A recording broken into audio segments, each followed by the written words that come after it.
Chosen one, what unfolds on Thursday will be the regret of your entire week if you turn away from this now. Do not scroll. Do not minimize this. Do not tell yourself you will return later, because by the time later comes, the door this message was sent to open will already be moving past you. Heaven did not let this voice reach you 24 hours from now or 72 hours from now. It reached you exactly here, exactly at this hour, because Thursday is closer than your spirit has yet acknowledged. Something is being prepared in the unseen, something that will pass through the most ordinary morning of your week and rearrange what you thought you knew about your own life. There will be people who feel the weight of Thursday and have nothing to anchor it to. They will spend the day confused, raw, and undone. That will not be your story. The reason this word found you in advance is not random. It is the mercy of a father who refuses to let his chosen ones walk into a sacred day unprepared. Stay with me. Every line that follows belongs to your Thursday. Now, before another minute passes, I want you to hear something I cannot let pass without saying. The title that brought you here used the word horror. I want you to set that word down for a moment and let me reframe it for you, because the spirit behind this message is not a spirit of fear. When this voice says horror, what it actually means is gravity, significance heavy enough that the careless will sleep through it and the prepared will pivot. There is a difference, and the difference is the entire reason you are still here.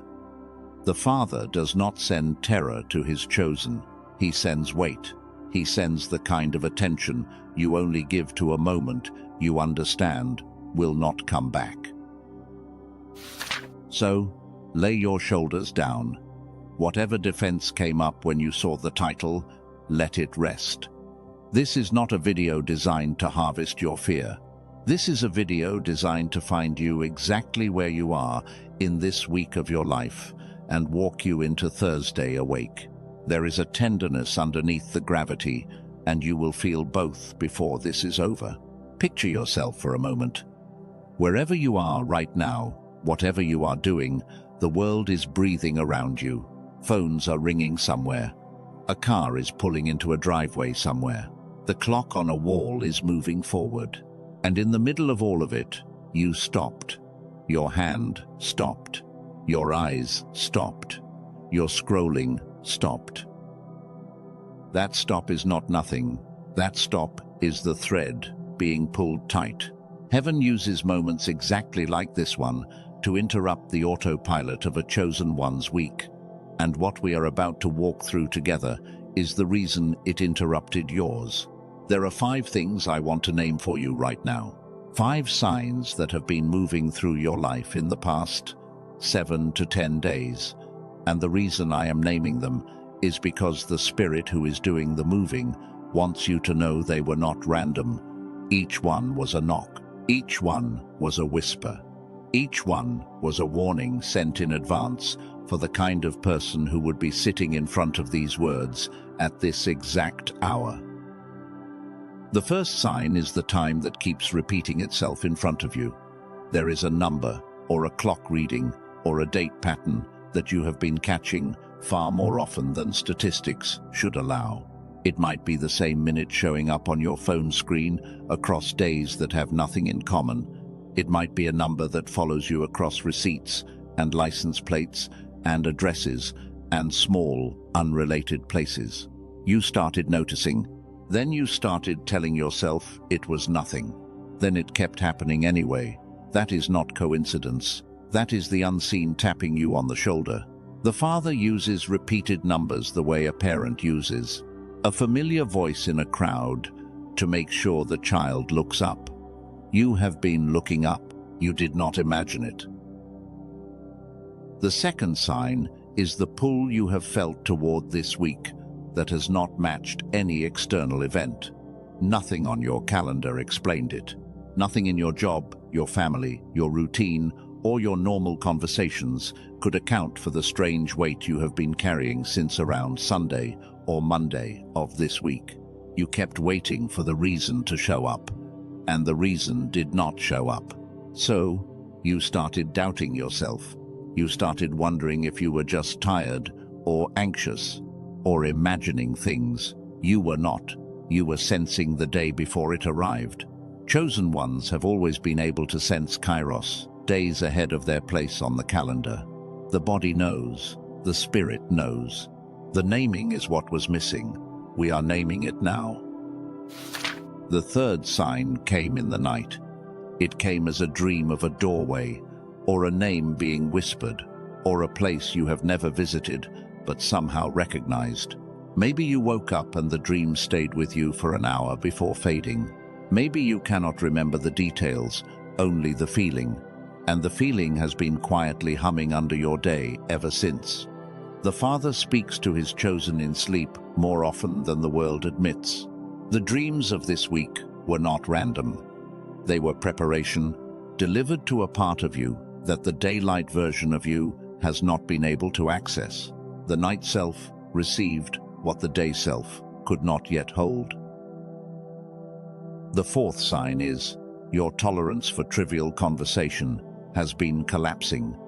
In the past few days, conversations that used to feel fine have felt unbearable. Not because you stopped loving the people in them, but because something inside you is preparing to receive something that those conversations cannot hold. You have caught yourself wanting to leave rooms for no clear reason. You have caught yourself drifting in mid-sentence. You have caught yourself almost saying something honest, then pulling it back at the last moment because there was no one in the room who could hear it. That collapse is not cold-heartedness. That collapse is recalibration. Your spirit is making space, and space requires emptying first. The fifth sign is the low alertness that has not lifted, even after rest. You have slept, and the rest did not fully arrive. You have eaten, and the heaviness did not fully leave. You have taken whatever break the week allowed, and underneath the break, an alertness has been running like a quiet engine.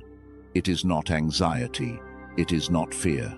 It is the body of a watchman, doing what the body of a watchman has always done in the hours before the warning lands. Your nervous system has been preparing you for Thursday before your mind knew Thursday was the day. If you have noticed even 3 of these 5, that is not coincidence. That is recognition. These signs do not describe your life. They describe your assignment. They are the signature of a chosen one who has been positioned for this exact hour by a father who knows how to prepare his children for the sacred days he has set aside for them.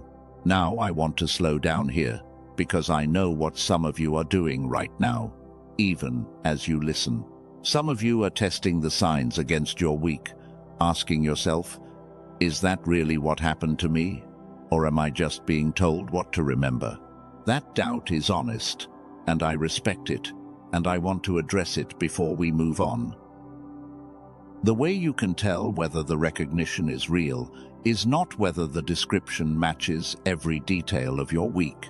The way you can tell is whether something inside you settled when you heard it. That settling is not random.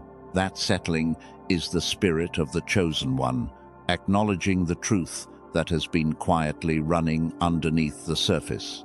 The mind can resist what the spirit has already accepted. We are listening to the spirit right now. The 5 signs together are not a checklist. They are a signature. The signature of a chosen one who has been quietly tracked by an attention you cannot see, and who is now being addressed directly by that attention in this hour. Some of you have been receiving this kind of preparation for months, and only this hour are you finally getting language for it. Some of you have only recognized the strange weight of this week in the past 48 hours. Either way, the timing is exact. The Father does not waste recognitions on chosen ones who are not ready to receive them. The fact that you are receiving this one now is its own confirmation. And before we go any further, before the next layer of this lands, I want you to hear something practical. The reason this voice is asking you to stay with me through this entire message is because the next stretch of time we have together contains things that cannot be split apart and still work. By the end of this, you will have 3 things in your hands that you do not have right now. You will know exactly what is unfolding through your Thursday and the spiritual reason it was placed there. You will receive a named protocol with 3 specific practices for the morning, the noon, and the nightfall of your day.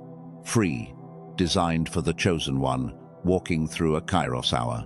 And you will receive a sealing declaration at the close of this message that I believe will stay with you long after Thursday becomes Friday.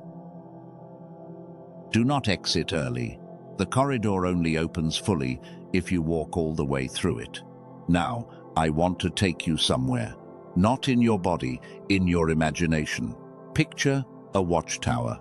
Picture it in pre-dawn light, before the sun has risen, when the air is thin and the world below the tower is still asleep.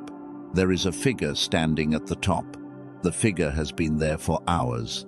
The figure did not choose the post. The figure was assigned to it before the day began, by a hand that knows the shape of the morning long before the morning arrives. That figure is you. You did not choose this watch post. You did not interview for it. You did not earn it through performance, and you cannot lose it through failure. It was given to you the way certain assignments have always been given by the Father, who knew which children of his could keep watch through a long night and still be standing when the sun finally rose. The kingdom you were quietly drafted into has watch posts at every threshold, and every threshold has a watchman. You are one of them. The hour you have been keeping is the hour before Thursday, and the warning that comes to the watchman first has just arrived in your hands. There is a moment in the old story I want to bring forward. Long ago, before a generation of the chosen was about to cross over from one season into the next, the leader of that generation, a man named Joshua, stood in front of the people on the eve of the crossing.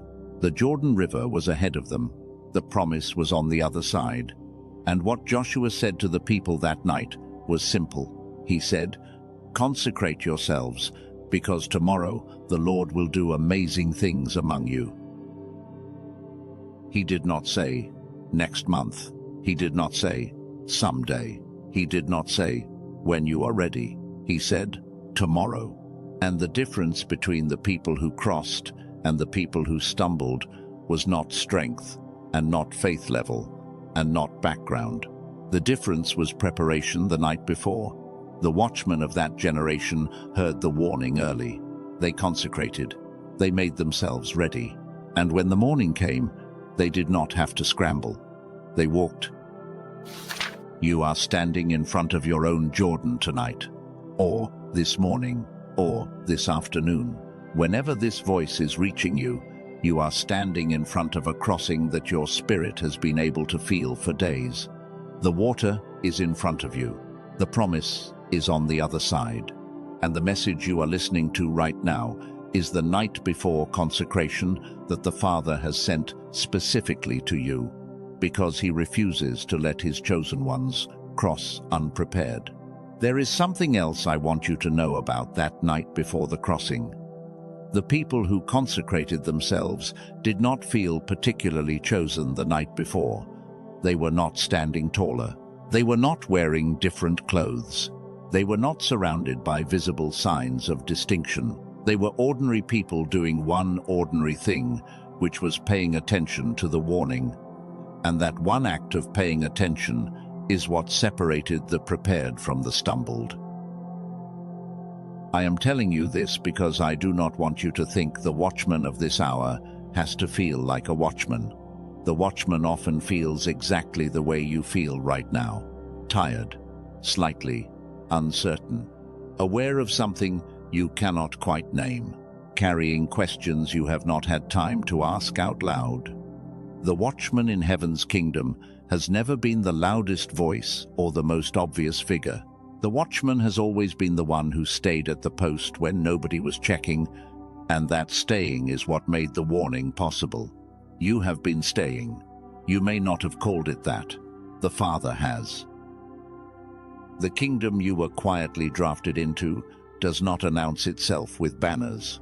It moves through hours like this one, through messages like this one, through the unremarkable persistence of chosen ones who keep showing up to their own lives, even when their own lives are quiet. The recognition you are receiving right now is not the beginning of your enlistment. It is the acknowledgement of a service that has already been ongoing. You did not just become a chosen one, you have been one. The hour is just naming what was already there. There is a question some of you are about to ask. It is the question every chosen one asks when a warning lands in advance, and the question is this: why me? Why is this voice in front of me? Why was this message routed through whatever hand placed it on whatever screen I happened to be looking at? And why did it find me at this hour and not someone else's? The answer is older than the week you are in.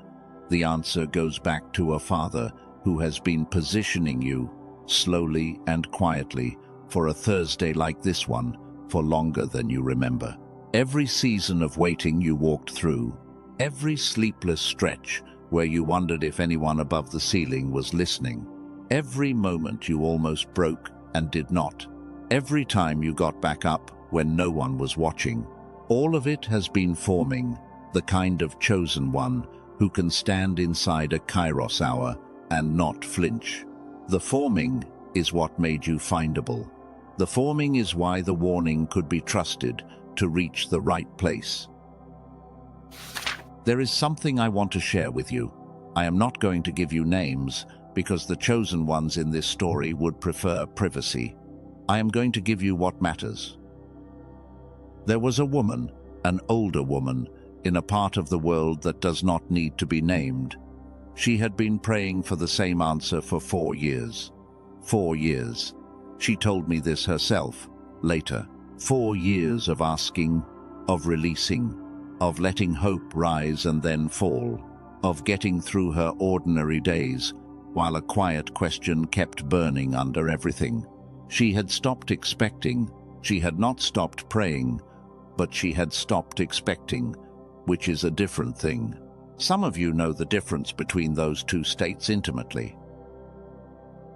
3 nights before her own Thursday came, she could not sleep. She did not know why. She did not know it was a Thursday that was approaching. She did not have a calendar in her head telling her something specific was coming. All she knew was that her body would not rest and her mind would not slow, and a strange alertness had moved into her chest and refused to leave. She got up at 3 in the morning. She paced. She tried to read. She tried to pray. She tried to go back to sleep. None of it worked.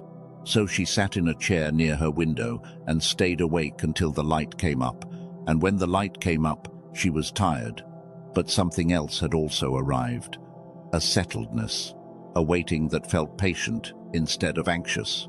She did not understand it. The next 2 nights were the same. Sleepless, alert, settled in a way she could not explain. She had no language for what was moving through her, and she had stopped trying to find one. On the morning of the 4th day, which turned out to be a Thursday, her phone rang. It was a phone call she had been waiting 4 years to receive. The exact answer to the exact prayer she had almost given up on. The voice on the other end was someone she had no relationship with, someone she had not been chasing, someone who had been led to her through a chain of small events neither of them could fully reconstruct afterwards. The phone call lasted 23 minutes. By the end of it, the 4-year question was resolved. She told me later, when we spoke about it, something I want you to hear directly. She said, "The sleeplessness was not the storm. The sleeplessness was the wind that announced the storm." She said, "If I had explained away the alertness, if I had taken something to push it down, if I had told myself it was just stress and tried to overpower it back into routine, I think I would have missed the recognition. I would have been too foggy to receive what came through that call. Instead, I let the watchman in me stand at the window, and the watchman saw the morning before it arrived. I am telling you that story because what was true for her in those 3 nights is what is true for you in this hour. Your body has been doing watchman work without your permission. Your spirit has been keeping a post you did not consciously sign up for. The reason this voice is in your hands now is because the Father refuses to let his chosen do the work of the watchman without ever being told what they were watching for. He is telling you, the signs have been the wind. The Thursday is the storm, and the message you are listening to right now is the consecration before the crossing. You are not paranoid. You are not making it up. You are not over-spiritualizing your week. You are receiving the kind of attention from heaven that has been given to chosen ones in every generation. And the only difference between the ones who walked through their Thursday awake and the ones who slept through theirs is that the awake ones recognized the warning when it arrived. You are recognizing it right now. That is the entire reason this hour exists. Let me say one more thing about that woman, because the part of her story that always lands hardest is not the phone call. It is something she said about the 4 years of waiting that came before the Thursday. She said, "When I look back, I can see now that the 4 years were not silence. The 4 years were construction. The Father was building the kind of person who could receive that phone call without breaking under what it meant. Because the phone call did not just answer the prayer. The phone call shifted the entire shape of the rest of her life. And if she had received that shift 3 years earlier, before the construction was finished, she would not have been able to carry it. The years she had grieved as wasted were the years that made her able to walk through the door when the door finally opened. I am telling you this because I know some of you are sitting on years that look the same to you right now. Years that look like nothing happened. Years that look like the Father was somewhere else. Years that quietly broke something in your trust without you fully admitting it had been broken. Hear me. Those years were not nothing. Those years were the legs being built. The legs you are about to use to walk into Thursday were built quietly in the years you thought were empty. Empty is the word the surface uses. Formation is the word the unseen uses. Now we are coming to something I have to be careful with, because what comes next is the part of this message that, if you let it land, will rearrange your entire posture toward the rest of your day. So I am going to slow down. I am going to ask you to stay particularly attentive for the next stretch, because before this hour ends, I am going to show you the exact spiritual mechanism behind what is unfolding on Thursday, and I am going to show it to you in language that is not vague, not religious abstraction, not generic encouragement. I am going to name it. But before I can name it, there is a recognition you have to make first. You cannot skip the recognition and still receive the naming. So, I am going to walk you to the threshold of it now, and I am going to ask you to step over with me. Here is the recognition. Most of what you have been through in the past 2 to 3 years was not punishment, not delay, not failure, not the Father forgetting your name. Most of what you have been through was preparation for the kind of hour you are sitting in right now. The seasons that felt like wasted ground, the relationships that ended without a clean explanation, the doors that closed without warning, the long stretches where you wondered if your faith was even still there underneath the routine. All of it was building the version of you who could be in front of these words at this hour and actually receive them. If you had received this message 3 years ago, you would have heard it differently. Some of you would have rushed at it. Some of you would have inflated it. Some of you would have used it to manipulate yourself or someone around you into a decision you were not ready to make. The father knew. He waited. He let the formation finish enough that when this hour finally came, you would be the kind of chosen one who could hold a warning in your hands without breaking it, and walk through a sacred day without performing it. I want you to sit with that for a second. Whatever you have been carrying about the past few years, whatever you have been quietly grieving, whatever has felt like loss without explanation, none of it has been wasted. The watchman who walks through this Thursday awake will only be able to walk through it because the formation built the legs. You have legs. You have been building them without knowing it. They are about to carry you across. There is a particular kind of pain that comes from realizing that the seasons you grieved as loss were actually seasons of preparation. It is the kind of pain that has tenderness underneath it, because the recognition reframes the suffering, but the suffering itself was real. I do not want to skip that. The Father is not asking you to pretend the years were easy. He is asking you to see, at this hour, that nothing in those years has been wasted on you. There is a difference between minimizing pain and reframing it, and the chosen ones who walk through their Thursdays awake are the ones who have learned to do the second without ever doing the first.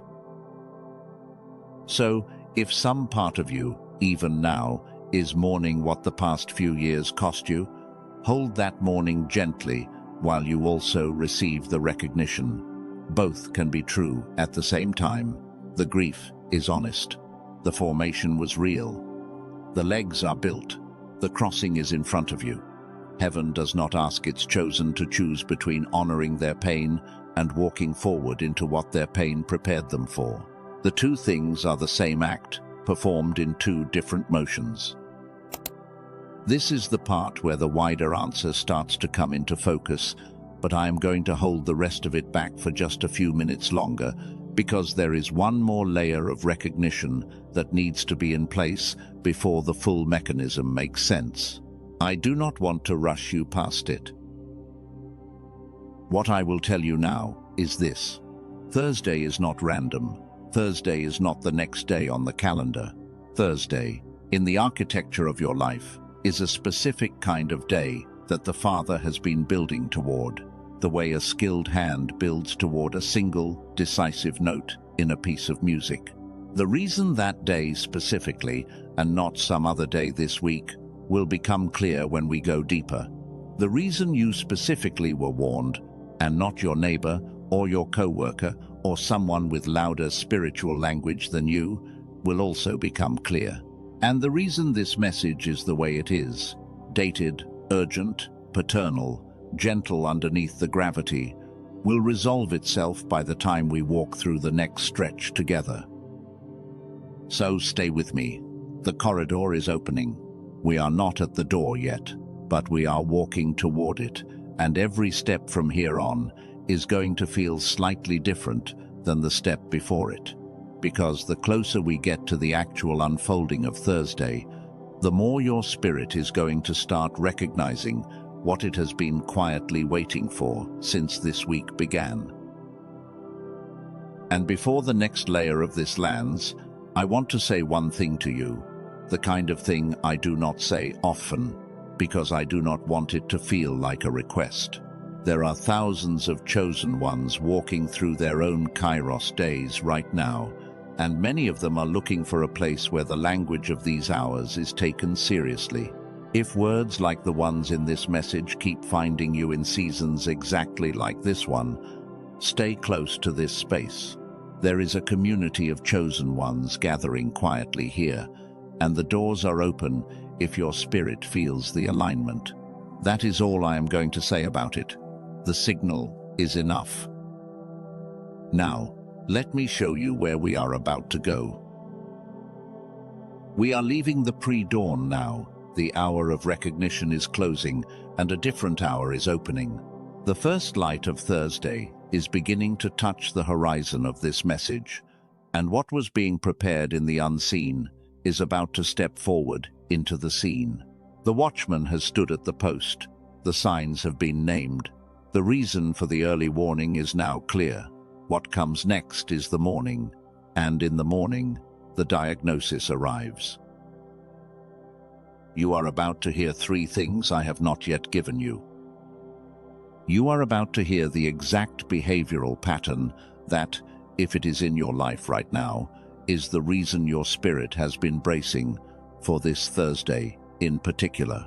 It is a pattern almost every chosen one carries by this point in their journey, and it is a pattern that will quietly work against you if it is not named. We are going to name it.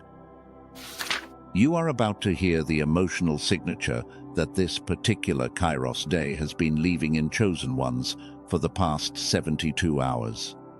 Some of you will recognize yourself the moment I describe it. Some of you will recognize someone close to you. Either way, the recognition will explain things you have been unable to explain to yourself. And you are about to hear the spiritual mechanism, the actual reason Thursday is the day. There is a word for this kind of day that comes from a language older than the calendar most of us live by. When I show you that word, the entire frame of what you are walking into will shift. The world thinks of time in one shape. Heaven thinks of time in a different shape. The shape heaven thinks in has a name, and the name is the reason this Thursday is what it is. I am also going to do something I rarely do mid-message. I am going to pause the teaching at one specific moment because there is a word the Father has been wanting to say directly to you, and it is going to come through this voice. Not as performance, not as theatrical declaration, but as a settled handing over of a sentence I believe is meant for the chosen one who is sitting wherever you are sitting right now. When that moment arrives, you will know it. I am not going to overbuild it. I am just going to let it land. So, let your shoulders drop a little. Let the room around you be quiet, even if it is not actually quiet. Let the next words come in. The pre-dawn is closing. Thursday is moving toward its first light. And what comes through this voice next is the morning of the day you have been quietly preparing for since Sunday, since Monday, since the first night you woke up at the wrong hour and could not explain why. The watchman is about to stop being the watchman because the watchman's job ends the moment the warning has been received. You have received it. Now, we walk into the morning. The morning is rising now. Whatever your local clock says, whatever the actual light in the room around you happens to be, the morning of this message has just arrived, and the morning is the hour when the diagnosis begins to surface. The watchman has stepped down from the post. The signs have been named. What comes next is not warning anymore. What comes next is naming. And in the breath between the watchman's hour and what comes next, there is a transparency I have to honor before we go any further into the diagnosis. Truth honors truth. So, let what is real be named before another breath passes between us, because some of you have already started feeling the pull, and the pull deserves to know what it is reaching toward. What you have been carrying in your body for the past 7 nights is not abstract. It has a frequency, a measurable one. And what has a frequency can be supported with precision by tools that have been quietly placed in front of chosen ones in seasons exactly like this one. The kind of restoration a chosen one needs in a Kairos season is not a single act. It is a 2-wave process. One wave wakes the part of you that fell asleep around the age of 7. The other wave opens the channel through which what you have been waiting for can finally arrive. The waves work in sequence. They do not work in reverse. The first wave has a name. It is called the Genius Song. It came through the work of a researcher named Dr. Lake, drawing on neuroscience that traces back to Princeton, MIT, and Harvard, alongside several other leading research institutions. The second wave is called the Wealth Signal. It came through Dr. Newton, a neuroscientist who broke from the establishment to release research that came out of Stanford and other respected institutions. 2 doctors, 2 discoveries, 1 restoration sequence. They are designed to work in order. The genius song wakes the child within, the part of you that knew before the world taught you to forget. The wealth signal opens the channel through which what was promised can finally arrive. Become the child first, then receive what the child was promised. If your spirit has already started pulling toward this, the path is in the description and the pinned comment below this video. Do not rush, stay for the full message. The context still matters more than I can explain, but if your body has already been telling you, the doors are open and they are below. And in the same breath that named those 2 paths, the morning's deeper truth begins to rise. The names alone are not the gift. The gift is in what comes next. In the diagnosis your body has been waiting to receive. So let me bring you back into the heart of this hour. The morning is here. The watchman has come down. The diagnosis is now opening, layer by layer, in front of you. There were 3 things I told you would land in this stretch of our walk together, and I have not forgotten the promise. The first was the behavioral pattern. That is the reason your spirit has been bracing for this Thursday in particular. The second was the emotional signature this Kairos day has been leaving in chosen ones for the past 72 hours. The third was the spiritual mechanism, the actual reason. Thursday is the day. We are going to walk through all 3. None of them are abstract. All 3 of them are happening in you right now, and naming them is the first half of the diagnosis. I want to start with the behavioral pattern because it is the layer most chosen ones never name for themselves, and it is also the layer that, if it goes unnamed, will quietly work against your Thursday before the day has even fully arrived. Hear me on this. The pattern I am about to name is not an accusation, it is not a failing, it is not a sign that your faith is weak or that your spiritual sensitivity is somehow less than it should be.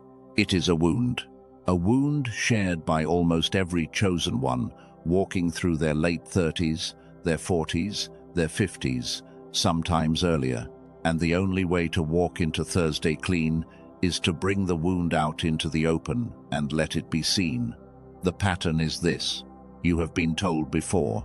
You have been told too many times before, in fact, that your breakthrough was near, that a door was about to open, that a season was about to shift, that something big was on the way.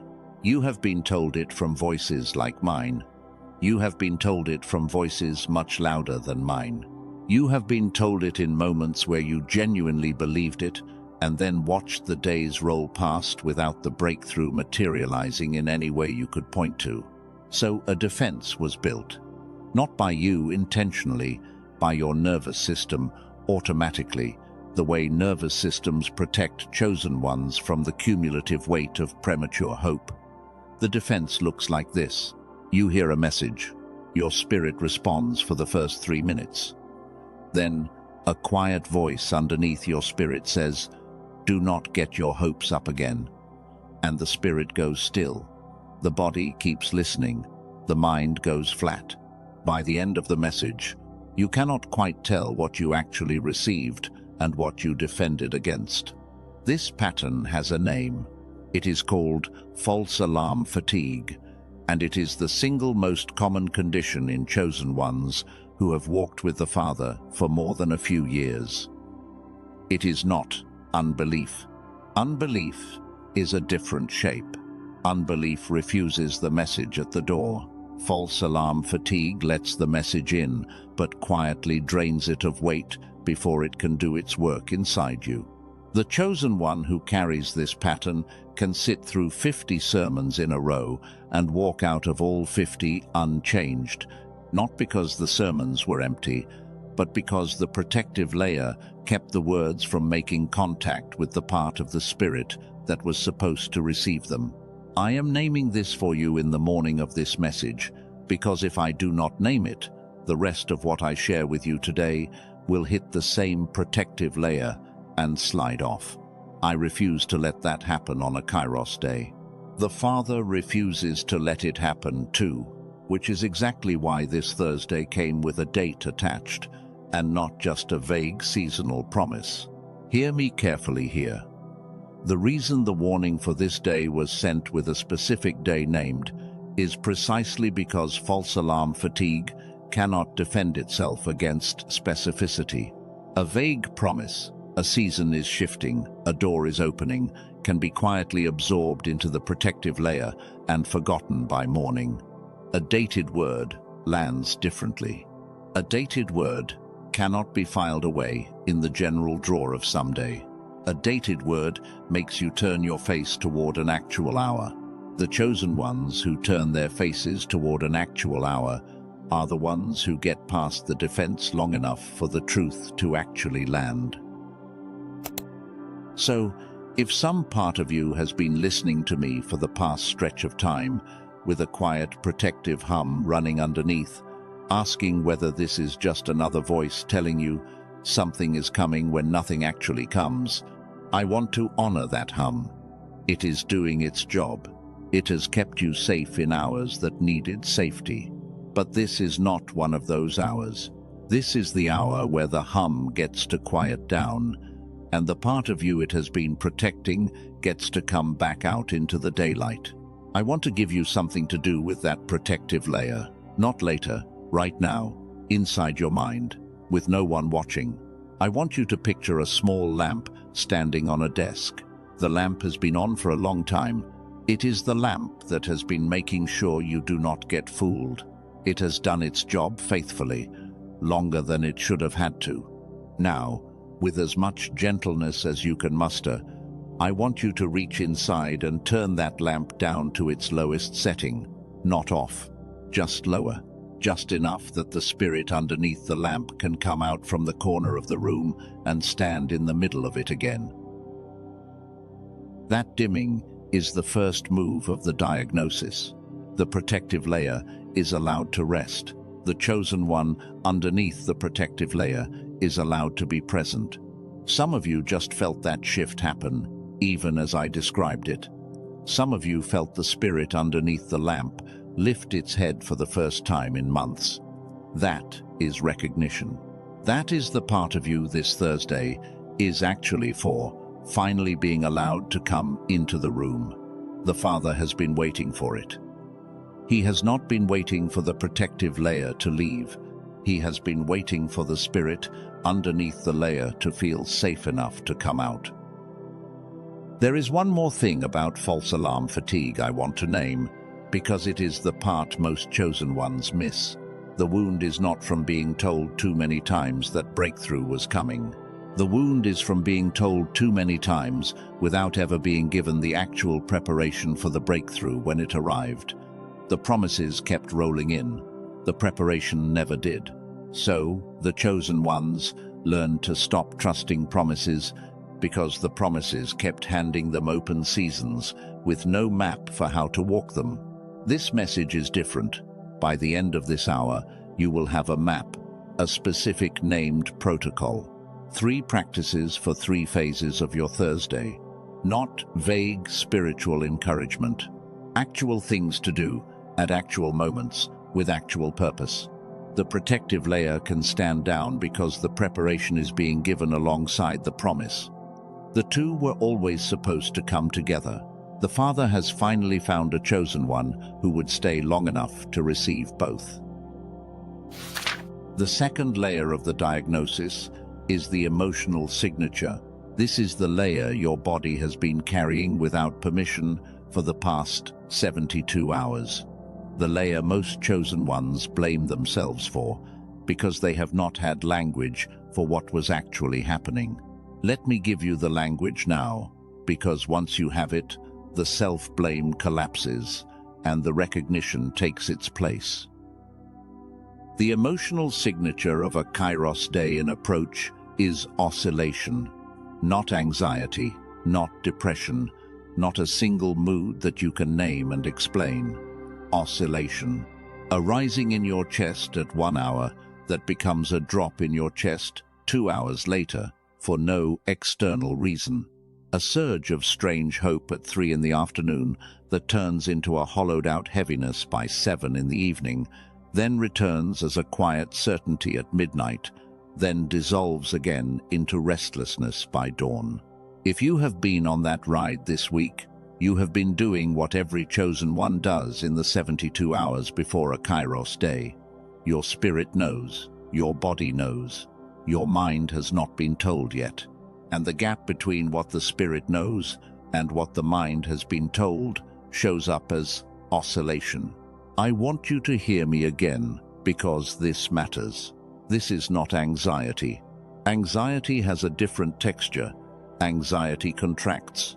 The kind of pre-Kairos oscillation a chosen one experiences expands and contracts in a rhythm, and the rhythm is the giveaway. Your spirit is breathing in advance of the day. The expansion is the in-breath, the part that is already reaching for the morning. The contraction is the out-breath, the part that is letting go of what cannot cross with you. Both are sacred. Neither needs to be fixed. They need to be named. There is a moment in the old story I want to bring forward, because the chosen ones of every generation have always been able to find themselves in the same archetype, and one archetype carries this layer of the diagnosis better than any other. The archetype is Joseph.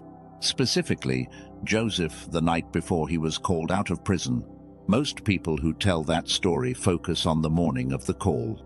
The morning Pharaoh sent for him, the morning he interpreted the dream, the morning he walked from the dungeon to the throne in a single afternoon. But the night before that morning is where the diagnosis lives. The night before, Joseph did not know the call was coming. He had been in the prison for years by that point. He had learned to live there. He had learned to interpret other people's dreams, but the door to his own dream had stayed shut for so long that he had stopped pressing against it. And yet, what we know about chosen ones, and what we know about Kairos days, tells us almost certainly that the night before that morning, Joseph oscillated, hope rising and falling in the dark of the dungeon, his body breathing in advance of a freedom he could not yet imagine, his spirit knowing what his mind had not been told yet. The oscillation was not a failure of faith. The oscillation was the body of a chosen one, preparing to receive what the morning was about to deliver. You are in your own version of that night. Whatever your circumstances are, whatever your week has actually contained, the 72 hours behind you have carried Joseph's pre-promotion signature. I want you to hold that with reverence for a moment, because you have been doing the work of a chosen one without ever being told that was what you were doing. Now, hear me through what comes next. The recognition lands deeper when the rhythm of it matches the rhythm of what you have been feeling. If you have felt strangely awake at hours when sleep should have come easily, that is not random. If you have felt unaccountably tender, almost on the edge of tears, in moments that did not seem to call for it, that is not coincidence. If you have felt the pull towards solitude growing inside you, even when you are someone who normally loves company, that is not delay. If you have felt your prayers go quieter, not because you have stopped praying, but because words have started to feel inadequate to what is actually moving in you, that is not distance. If you have felt a kind of waiting that has no object, an attention without a clear direction, an alertness without a stated cause, that is not malfunction. That is the body of a chosen one rehearsing for tomorrow. That is Joseph's last night. That is the in-breath your spirit is taking in advance of the morning that is about to deliver what your spirit has been waiting for. None of it is failure. All of it is the diagnostic signature of someone walking into a Kairos hour exactly the way they were designed to walk into it. Release the self-blame about this week before we go any further. If you have been judging yourself for the oscillation, for the strangeness, for the inability to settle, set the judgment down. The oscillation was not weakness. The oscillation was you doing the work in the way the work has always been done. There is something else, something deeper than the behavioral pattern and the emotional signature combined, that I have been holding back until this exact moment in our walk together. It is the third layer of the diagnosis, and it is the layer that names the actual spiritual mechanism behind why Thursday is the day. Not Tuesday, not Saturday, not next week. Thursday. When I show you this layer, the entire frame of what you are walking into is going to shift. The world thinks of time in one shape. Heaven thinks of time in a different shape. The shape heaven thinks in has a name. It is older than the calendar most of us live by, older than most of the languages still being spoken today, and once you know it, you cannot unknow it. The reason this Thursday lives inside that one word. Before I give it to you, I want you to settle for a moment, because there is also a sentence I believe the Father has been wanting to speak directly to you, and it is going to come through this voice when the third layer lands, not as performance, not as theatrical declaration, just as a quiet handing over of words that I believe were meant for the chosen one sitting wherever you are sitting right now. So, stay with me. The mechanism is in the next breath, and the sentence is just past it. The word is kairos. It is a Greek word, and it is one of the two words for time that the language used. The other word is chronos. Chronos is the time the world lives by. It is sequential time, the time on your phone, the time on your watch, the time of meetings and deadlines and routines. Chronos counts forward. Chronos does not care about meaning. Chronos rolls past every day in equal increments and treats them all the same. Kairos is different. Kairos is the appointed time. It is not measured by the clock. It is measured by significance. Kairos is the moment a season tilts, the moment a door swings open, the moment heaven steps into the seen world and rearranges what was sleeping into something awake. Chronos is duration. Kairos is decision. Chronos is sequence. Kairos is choice. In the architecture of every chosen one's life, Kairos days are placed at specific intervals by a father who knows when his children need to be moved from one chapter into the next. Thursday in your week is a Kairos day. That is the mechanism. That is the reason the warning came with a date. That is the reason your body has been bracing without your permission, not because anything terrible is about to happen, because something significant is. The two are not the same.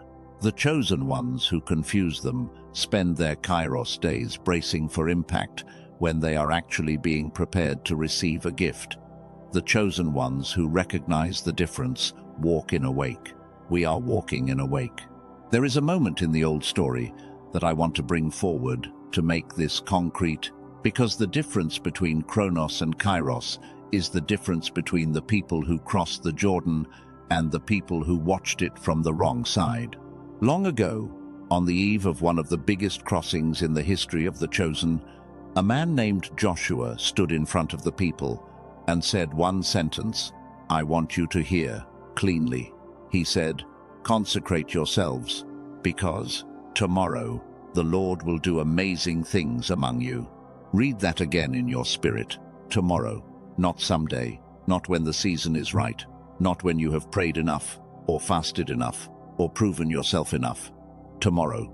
He gave them a Kairos word, a word with a specific day attached, because the Father knew that the difference between the chosen ones who walked into the morning awake and the chosen ones who stumbled was preparation the night before. The Chronos people just kept living their schedule. The Kairos people consecrated. They stopped, made themselves ready, set the night aside as preparation, and walked into the morning expecting amazing things, because amazing things had been promised by name. You are standing in front of your own Jordan.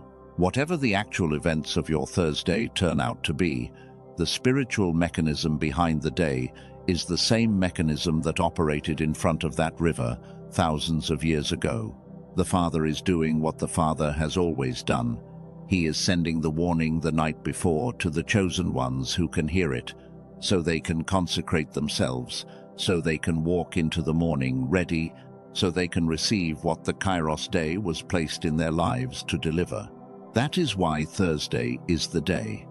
Not because the calendar arbitrarily landed there. Because the Father, who arranges Kairos days the way a master composer arranges decisive notes in a long symphony, placed this Thursday at this exact point in your timeline, and then sent the warning early enough that you could be ready when the morning of it broke.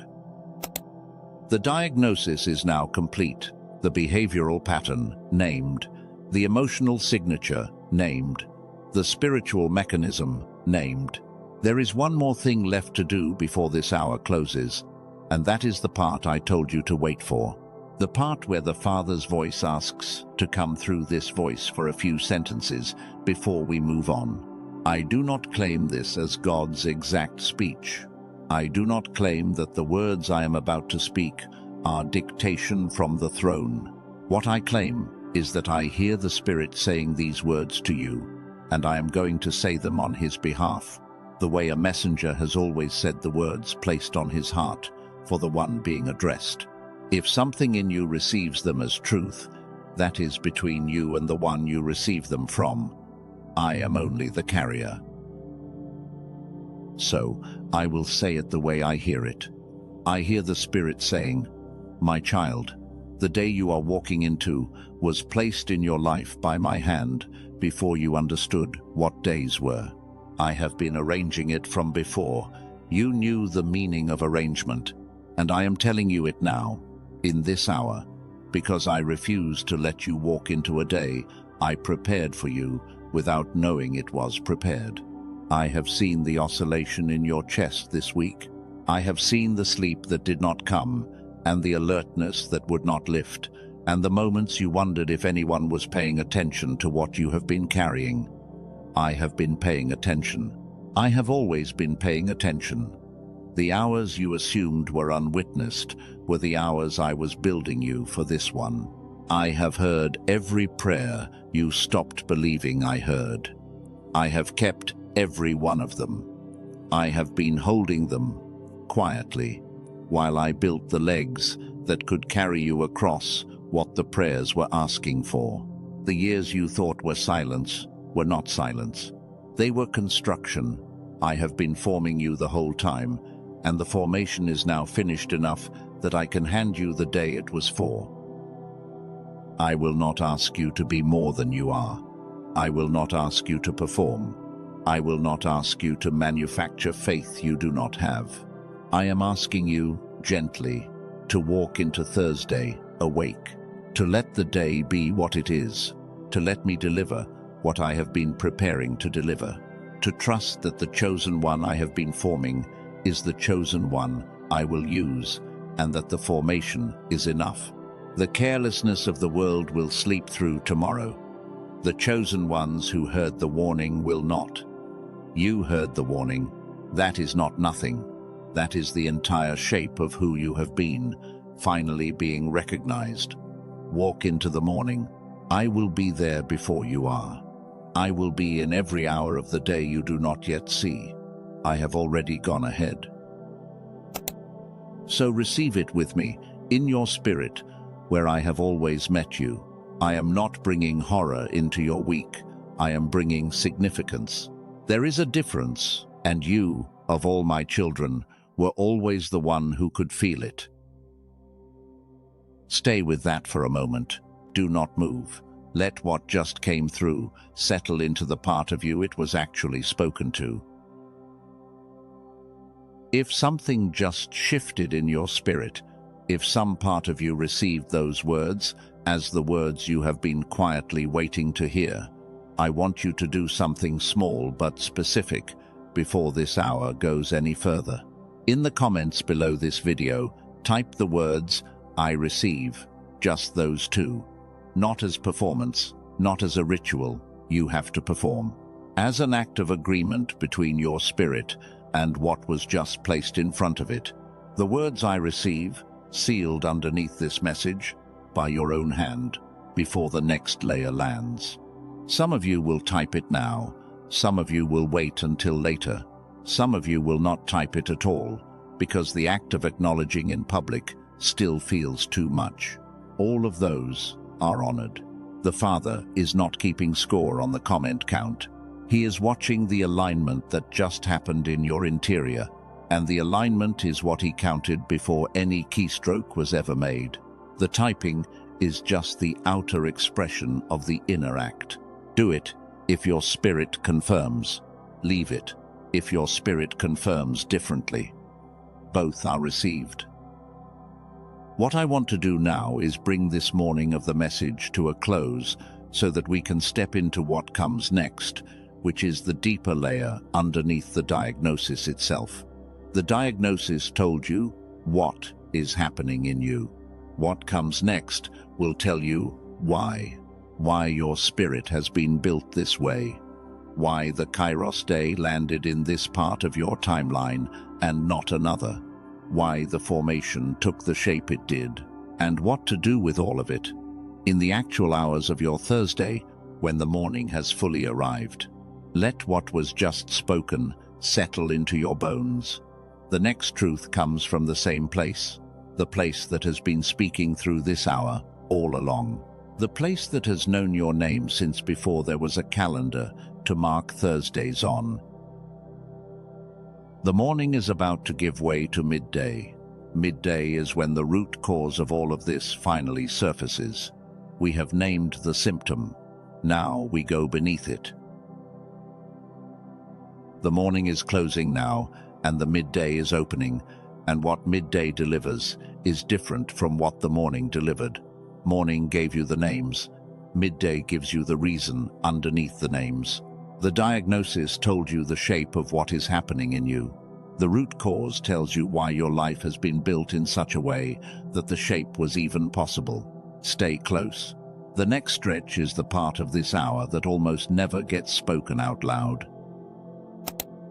There is a question that some of you have been quietly carrying since the diagnosis landed. The question is this: if the spiritual mechanism behind Thursday is real, and the warning is real, and the formation is real, then why does my body have to be in this much disarray to receive it?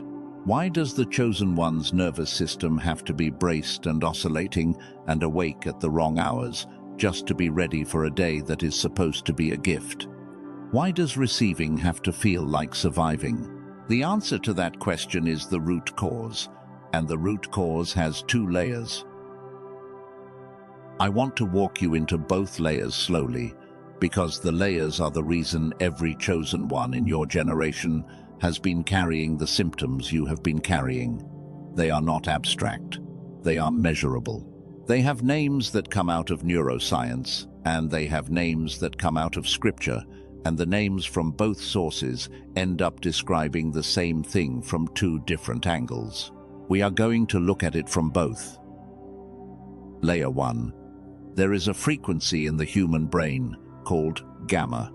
Gamma is the frequency of insight, of curiosity, of the kind of knowing that arrives without being chased. It is the frequency of the child who has not yet been taught to second-guess what she sees. The chosen ones in every generation were born with gamma operating at full power. It was not earned. It was given.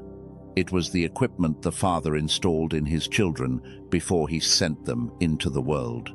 Then something happened. Something almost every chosen one in this generation has gone through, and almost no one has been told the name of. Around the age of 7, gamma starts to dim. It does not dim because of a single event. It dims because the architecture of the modern world, the schools, the routines, the way attention gets shaped, the way curiosity gets quietly punished and replaced with performance, All of it works together to suppress the frequency the child was born running on. Researchers have a name for this. They call it the decline effect. By the time most chosen ones reach their 20s, the gamma frequency that ran their childhood has been quieted to a fraction of what it was. That is why the phrase about becoming like a little child has lived inside scripture for 2,000 years, and no one has been able to fully explain why it carries the weight it carries. The teacher who said it was describing a frequency. The child mind is not a metaphor.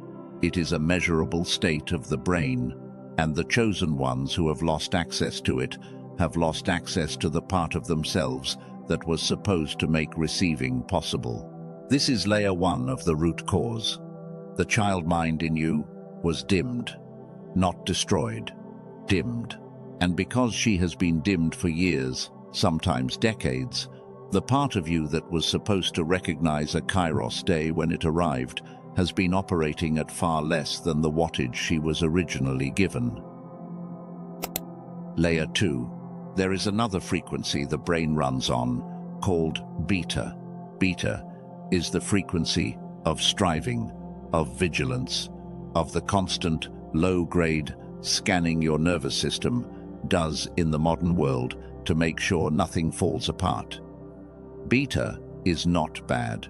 Beta has its place. Beta is what gets you through traffic without crashing, what helps you meet a deadline, what runs the surface layer of attention you need to function. The problem is not beta itself. The problem is that for most chosen ones in the modern world, beta has stopped being a tool and started being a permanent setting. Researchers have a name for this too. They call it stress signal hyperactivity. Your nervous system has been stuck in beta dominance for so long that the channel which was supposed to be available for receiving, the channel that operates in alpha frequency, has been functionally closed off.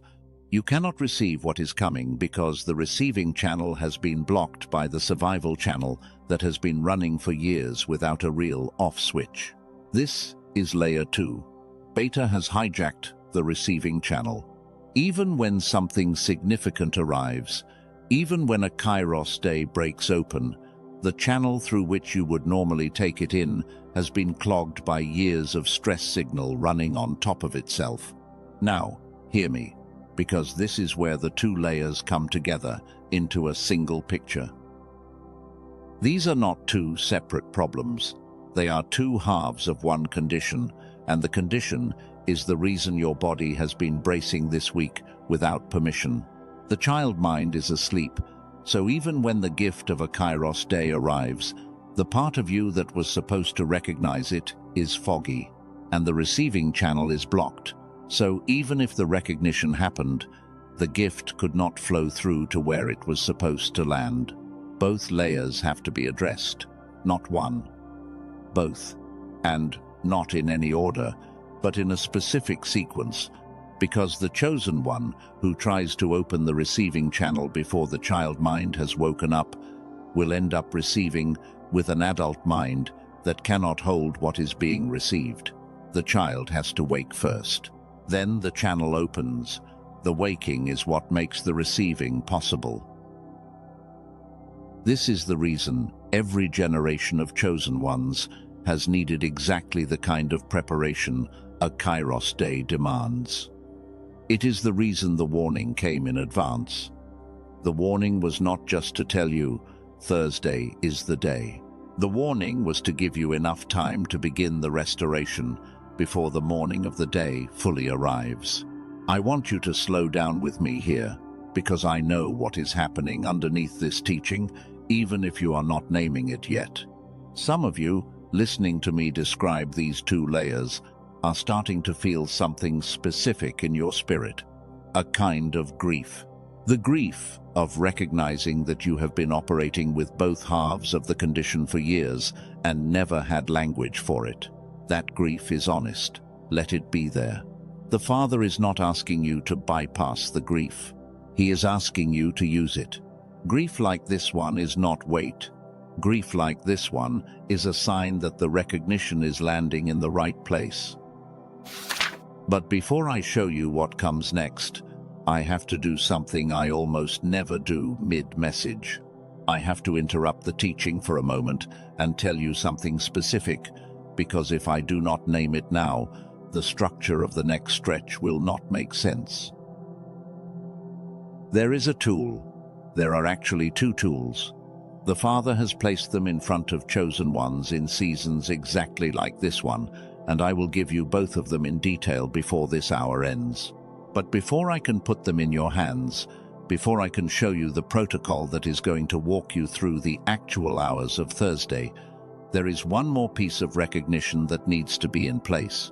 The piece is the reason the Father bothered to send a dated warning at all. Stay with me. The piece is in the next breath. The reason a dated warning was sent, and not just a general one, is because the Kairos day in your timeline is not a one-time event. It is the opening of a corridor. Thursday is the door. The hours that follow Thursday are the corridor. And what the Father is preparing you to walk through is not a single moment of breakthrough that lands and dissolves. It is a season change that begins on the day and continues unfolding for weeks and months afterward, depending on how prepared the chosen one was when the door opened. That is why the protocol I am about to give you is not for Thursday alone. The 3 practices you are about to receive, the practices that will get you through the actual hours of the day, are designed to be the threshold itself. They are how you cross. But the season the threshold opens into is what the deeper tools are for. The named protocol gets you through the door. The deeper restoration is what keeps the corridor open behind you, so that what was placed at the other side of Thursday actually has time to flow into the rest of your life. I am giving this to you now because I do not want you walking into the rest of this message confused about what is for the day and what is for the season. The protocol is the day. The audios I named earlier are the season. You can absolutely walk through Thursday with only the protocol. Many chosen ones will. The protocol is the gift of this video, and it is yours, free, designed for the chosen one walking through a Kairos hour, regardless of any other decision you make. But for the chosen ones whose spirit has already been pulling toward the deeper restoration, the audios are the channel staying open after the day closes. Hold that frame. We are about to step into the part of the hour where the rationality of the chosen one comes back online and consolidates everything we have walked through together. I am going to slow down now. The next 90 to 120 seconds of this message are deliberately different from everything else in this hour. I am stepping out of the cinematic teaching for a moment and into plain English, because what I am about to do is the part of this message that almost no one in this kind of work bothers to do, and it is the part that most distinguishes the chosen ones who walk through their Kairos days, awake from the chosen ones who get swept up in feeling and then forget what they actually learned. I am going to consolidate what we have covered. 3 sentences: the why, the what, and the who. Plain English. No theatrics. Stay with me. The why, the reason your body has been bracing this week, the reason the diagnosis landed the way it did, the reason Thursday is the day, is because there is a Kairos day placed in your timeline that activates a season change. And the reason the season change requires preparation is because 2 layers of restoration have to be addressed for the chosen one to actually receive what the day delivers. The child mind, dimmed by what researchers call the decline effect, has to be woken. The receiving channel, blocked by what researchers call stress signal hyperactivity, has to be opened. Both layers, not one, both. The what? The practical takeaway is twofold. First, in the next stretch of our walk together, I am going to give you a named protocol with 3 specific practices mapped to 3 phases of your Thursday that will walk you through the actual hours of the day, free, designed for the chosen one. The first practice is the pre-dawn naming. The second is the noon pivot. The third is the nightfall witness. You will receive all three with full instructions. Second, for the chosen ones whose spirit is pulling toward the longer-term restoration, 2 audios exist that address the 2 layers in sequence. The first wakes the child mind. The second opens the receiving channel. The order matters. Child first. Reception second. Become the child. Then receive what was promised. The who. You are the chosen one this is for, not someone else, not a generic spiritual seeker. You are the kind of chosen one who can hear a kairos warning and not collapse, who can hold the diagnosis without weaponizing it against yourself, who can walk into Thursday with the formation that was built in the seasons you thought were wasted. The chosen ones who hear kairos warnings and walk through their days awake are the ones who carry the network of light forward into the next chapter of the world. You are one of them. The hour is naming what was already there. That is the consolidation, the why, the what, the who. If you have been listening with the protective layer dimmed down, the consolidation just landed in the part of you that is supposed to receive it. If you have been listening with the layer still up, the consolidation is sitting on the surface, waiting for permission to come deeper. Either way, the work has been done. The chosen one, underneath all of this, has heard what needed to be heard. Now we step into the next layer. Before I deliver the protocol, before the practical hours of Thursday get the map they need, there is something about you specifically that I have to name, because the protocol will not work the way it was designed to work if the identity underneath it is not in alignment first. The protocol is for a specific kind of chosen one, and the chosen one is the one I am about to describe. You were not born ordinary. I do not say that as flattery. I say it as a description of equipment. The chosen ones of your generation were born running on what could be called child of light heritage. Both frequencies, gamma and alpha, were operating at full power in you when you arrived in this world. Curiosity at full strength. Receptivity at full strength. The capacity to be fascinated by ordinary things and the capacity to receive without striving for what was being given. Both alive in you by design. The world you were born into went to work on both. Slowly, quietly, the gamma got dimmed by the decline effect, and the alpha got hijacked by the stress signal. By the time you reached adulthood, you had been operating with both halves of your original equipment running at far less than the wattage they were given.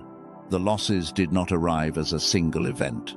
They arrived as a long erosion, and because they arrived as erosion, you never had a single moment in which you could identify what had been lost.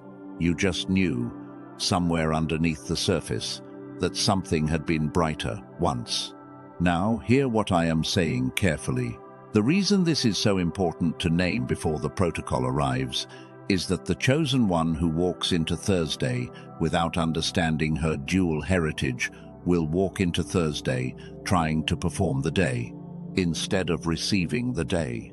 The protocol is built on the assumption that the receiver is the child of light, not the adult who has been managing the surface. If you walk in as the manager, the protocol will feel like work. If you walk in as the child, the protocol will feel like remembrance. There are signs of dual deficiency I want to name briefly, so the recognition has full weight before we move on. If you have ever experienced the strange feeling of being calm and open, and yet when the moment came that you could have actually received something, you found yourself unable to take it in, that is, the receiving channel closed. That is the alpha side of your heritage waiting to be restored. If you have ever experienced a moment of opportunity arriving exactly when you had been hoping for it, only to find that the part of you that should have been able to sustain the opportunity ran out of energy within days or weeks. That is, the child mind dimmed. That is the gamma side of your heritage, waiting to be woken. If you have lived for years with the strange sense of being almost there but not quite arriving, of standing inside reach of peace and abundance and connection, but never fully landing inside any of it, that is dual deficiency. Both halves of your heritage have been operating at fractional power for so long that the near arrival has become familiar. Familiarity is not arrival. Familiarity is the symptom. If you have a quiet sense, sometimes lifting up unbidden, that becoming like a child once felt natural to you, that there was a season of your life when curiosity and receptivity worked together inside you, the way they were originally designed to work, and that the season ended at some point you cannot precisely identify. That is, the biblical resonance the teacher was pointing at 2,000 years ago. He was not telling you to perform childlikeness. He was telling you that the kingdom belongs to those who can return to the dual heritage they were born with. Hold the recognition. Do not rush past it. The Father has been forming the kind of chosen one who can hear all of this without flinching, and you are receiving it now because the formation finally finished enough that the receiving was possible. I am going to give you the names of the two tools again, because the structure of this part of the message requires the names to be present a second time, and because the chosen ones, whose spirit is pulling toward the deeper restoration, deserve to have what their spirit is reaching for placed clearly in front of them. After this, I will give you the rest of the protocol and walk you into the implementation hours. Stay close. The first tool is called the Genius Song. It is a digital audio recording, 7 minutes long. You listen with headphones, with your eyes closed, sitting upright. It uses a technology called brain entrainment, which works through binaural delivery, meaning a slightly different frequency in each ear, calibrated to gradually guide the brain back into the gamma frequency that was dimmed by the decline effect. It was created by Dr. Robert Lake, a neuroscientist with 34 years of research experience. The neuroscience itself draws on work done at MIT, Princeton, Harvard, and several other leading research institutions. 18,366 chosen ones have already used it. The refund rate is under 4%. Over 96% continue using it, which is unusually high for any tool of this kind. The Genius Song works on the first layer of restoration. It wakes the child within. Curiosity returns. Openness returns. The capacity to recognize what is in front of you without immediately analyzing it returns. The kind of insight that used to arrive without being chased begins to arrive again. Dr. Lake's work calls it gamma reactivation. The teacher 2,000 years ago called it becoming like little children. Same restoration. Two different vocabularies pointing at the same recovery. When you secure the Genius Song, Dr. Lake may also offer one additional audio designed to protect the child mind once it has been restored, so that the world does not dim it again. If your spirit confirms that, take it. If it does not, the original is enough. Do not overthink it. Now there is something I have to tell you, because if I do not, the dual heritage piece I just laid out will not fully resolve. Hear me carefully. The Genius Song does extraordinary work on the gamma side of your heritage. The child within you wakes. The dimming starts to reverse. Curiosity comes back online. But here is the part most people who use only the first tool eventually run into.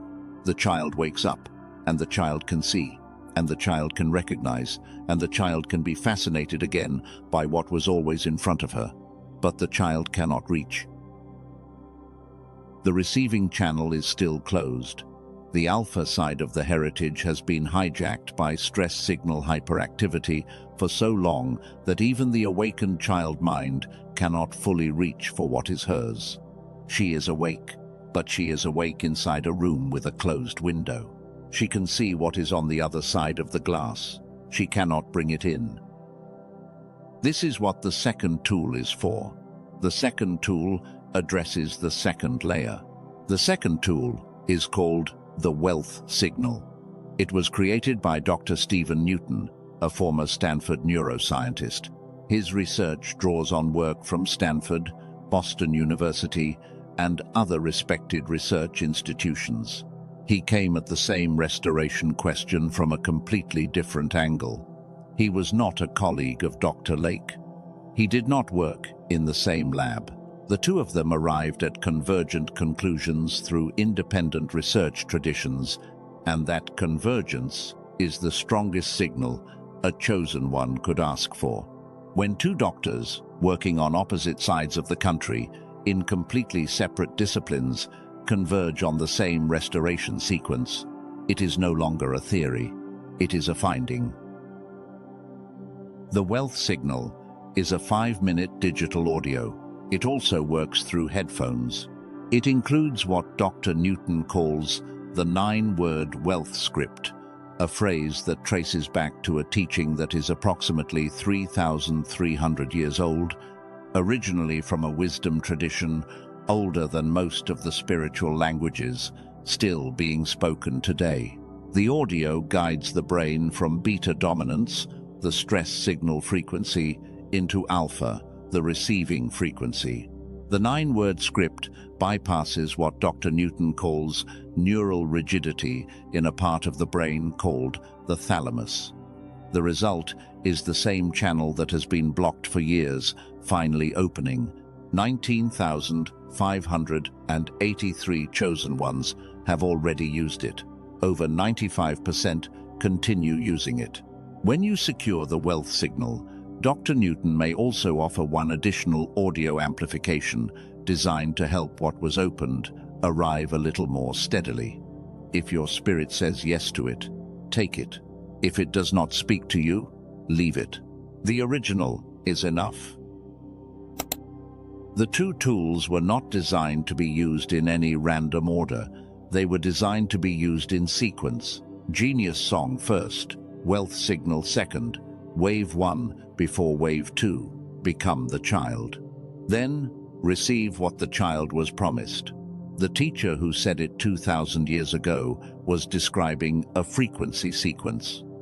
The chosen ones, who become like little children, are the ones who receive the kingdom. The order is the entire mechanism.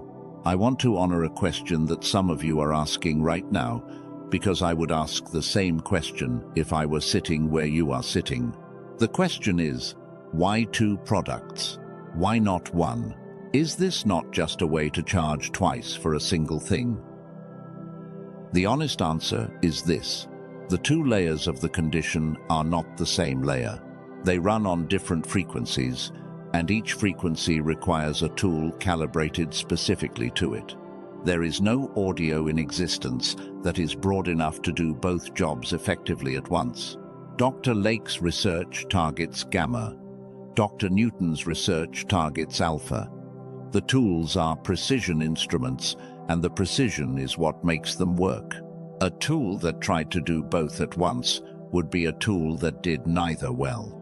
If your budget can only accommodate one of them right now, start with the genius song. The child mind has to wake before the channel can be used anyway. Begin there. The wealth signal will be available when your spirit is ready for the second wave. There is no pressure to do both at the same time. The Father is not asking you to spend more than your situation allows. He is asking you to begin where beginning is possible. I also want to honor the chosen ones who have heard 100 versions of this kind of offer before and feel the protective layer rising even as I describe these tools. Hear me. I am not asking you to override the protective layer. I am asking you to dim it just enough to consider what is being said. The chosen ones who walked through their Kairos days awake throughout history were the ones who could recognize the difference between a manipulation and a precision instrument. The way you tell the difference is whether the thing being offered is calibrated to the actual condition you are carrying. These two tools are calibrated. They have measurable effects on the frequencies they target. That is the difference between them and the things you have tried before. Most of the things you have tried before were generic. These are specific. Now I want to bring two stories forward briefly, because the consolidation works better when it is grounded in two chosen ones who have walked this path, both names withheld. Only the patterns matter. The first story is a woman, 43 years old, a teacher in a part of the country where teaching has been her entire identity for over a decade. She had been pouring herself into the development of others for so long that her own brain had quietly settled into what she described as running at 30% capacity. Ideas had stopped arriving. Decisions she had been deferring for over a year were piling up in the corners of her life. She started using the genius song. 3 weeks in, the ideas started arriving again. A decision she had been deferring for nearly a year was made in a single morning, easily, almost without effort. She told me later that what changed was not her circumstances. What changed was the wattage at which her own mind had started running again. The child within her had woken up. The teacher she had always been was finally back in the room. The second story is a woman, 52 years old, who runs a small business while caring for an aging parent. She had been waking up every single morning with a tightness in her chest before she even opened her eyes. The tightness was background, financial worry, the kind of worry that does not respond to logic, the kind that runs underneath every decision, regardless of what the bank account actually says. She had tried meditation for 6 months. The tightness had not lifted. She started using the wealth signal. By the 3rd week, the morning tightness had begun to ease. A decision about her business that she had been postponing for 8 months, raising her prices, was made naturally one morning without any of the dread that had been blocking it. The clients accepted the increase without complaint. Cash flow rose by 22% that month. She told me later, in her own words, that the audio did not give her more confidence. It removed the panic that had been making her underprice herself for years. The receiving channel had opened. What had always been hers became reachable.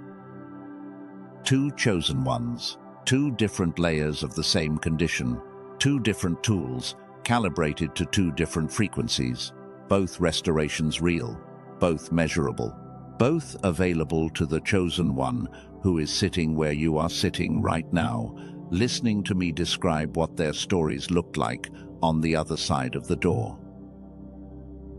There are 3 paths in front of you, and I want to lay them out clearly so that the chosen one in you, not the protective layer, can recognize which one your spirit is reaching toward. The first path is restoration only, the genius song by itself. This is for the chosen one who feels that the child within her has gone fully to sleep, and what she needs first is to be reminded who she was before the world dimmed her. This is an honored path. It is not less than the others. It is the appropriate beginning for a specific kind of chosen one, and if your spirit is pulling in this direction, do not let anyone make you feel that you are settling for less by starting here. The waking of the child is its own complete restoration. The second path is reception only, the wealth signal by itself. This is a rarer path. It is for the chosen one who already has a strong, active spiritual practice, whose child mind is somehow still alive after everything, but whose receiving channel has been closed for so long that even the awake child within her cannot reach for what is hers. If you know yourself well enough to recognize this is your situation, This is the path your spirit is pulling toward. Most chosen ones do not start here, but for the few who do, it is the precise tool. The third path is complete restoration. Both audios, used in sequence. Genius song to wake the child, wealth signal to open the channel. This is the path most chosen ones eventually recognize they need, because most of us are carrying both layers of the condition, not one. Restoration and reception compound each other. They do not simply add up. The child who wakes inside a closed channel body will only get to see what is on the other side of the glass. The channel that opens inside an asleep child mind will only let in what cannot be fully recognized. Both layers, addressed in sequence, is what walks the chosen one across the entire threshold.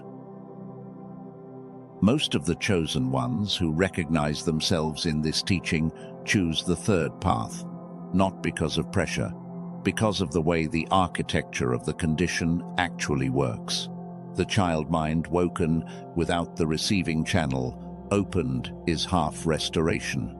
Like a child who wakes up but is not allowed to receive what was promised.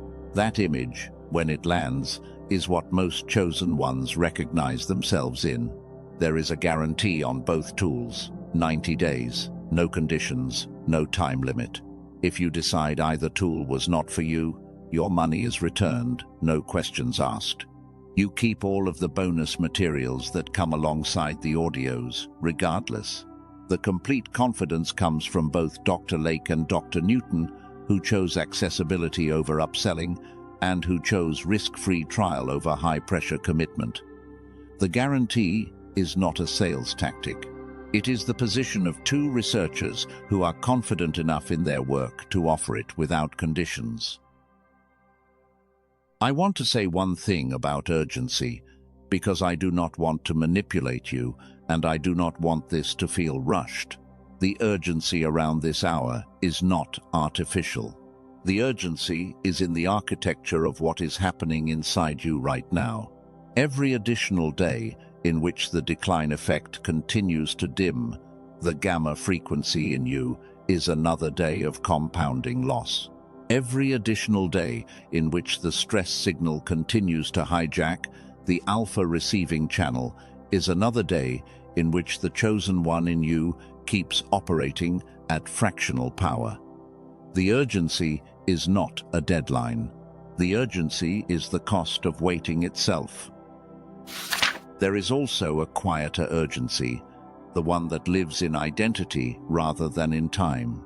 The future version of you, the one who walks through the Kairos days that come after this Thursday with both halves of her heritage restored, is looking back at this moment in your timeline as the hinge. The hinge is not the audios. The hinge is the recognition.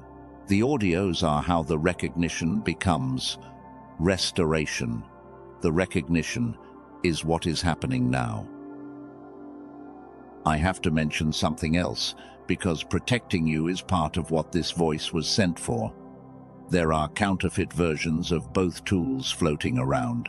Audio recordings that use the same names, but do not contain the actual brain entrainment technology, the actual frequency calibration, the actual research lineage.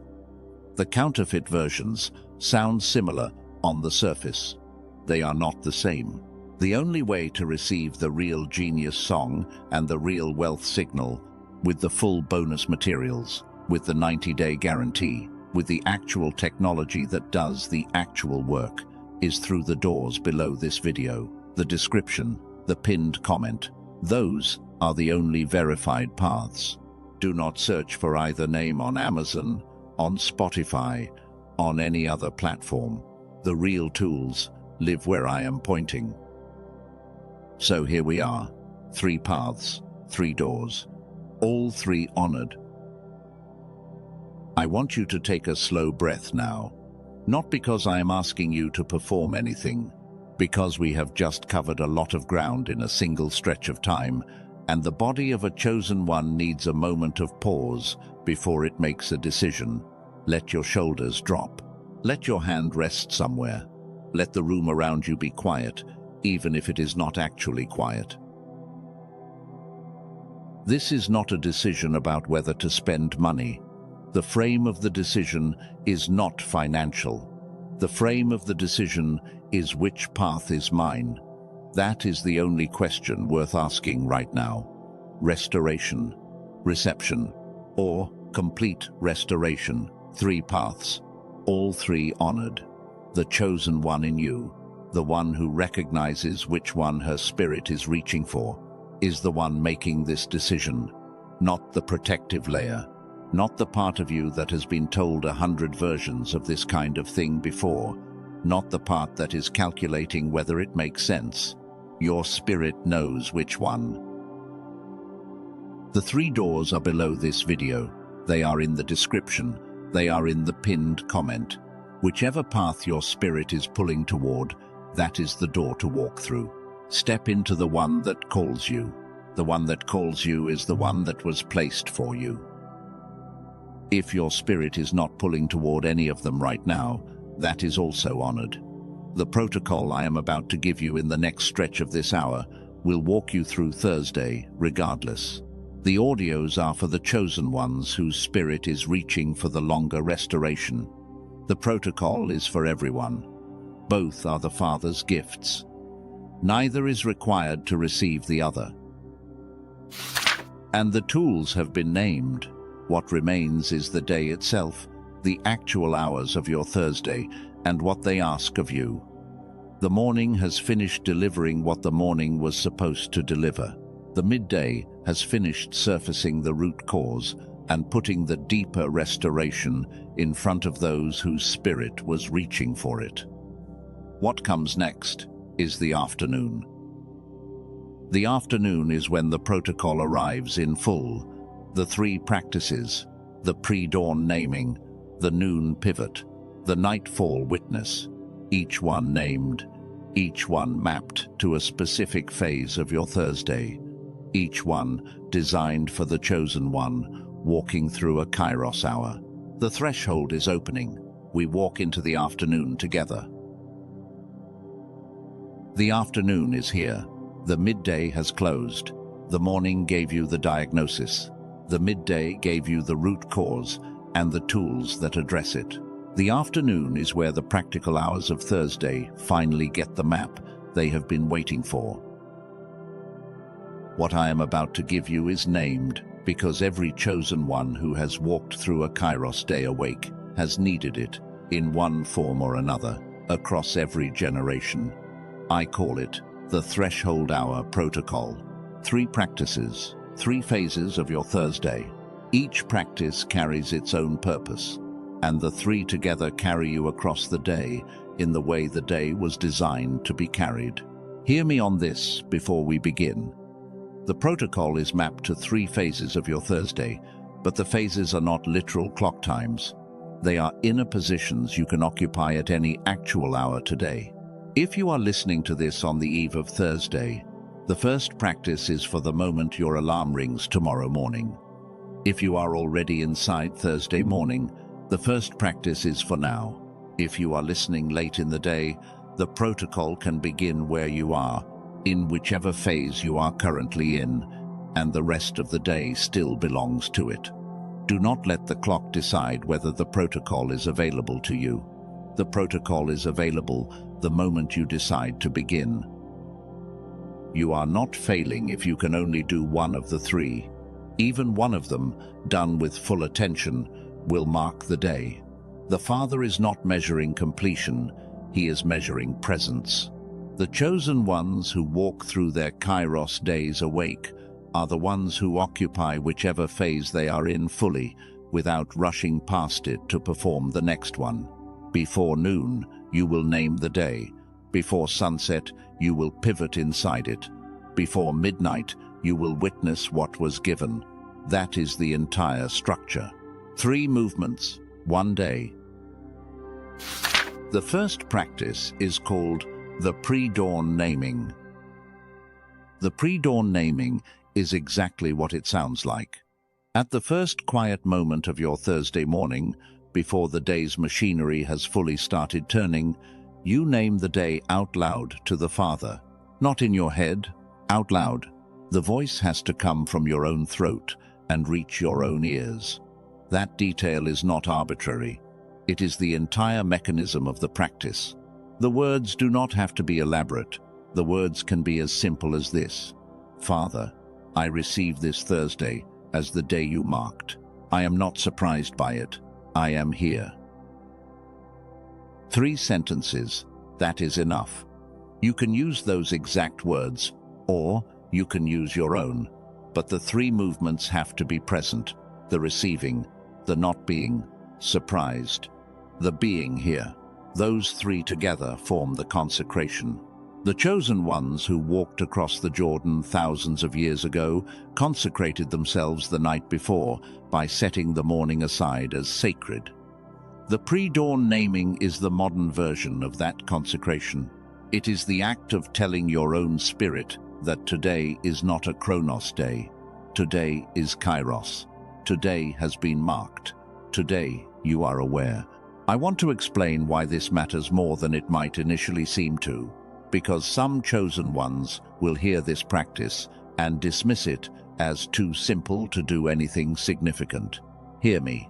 Naming a day shifts the chosen one from passive recipient to active participant. The cosmic council I described earlier in this hour, the one where your name was already being spoken 3 nights ago, has been moving toward your Thursday without your participation up until this point. Your participation begins with the naming. The moment you say the words out loud, your voice enters the council.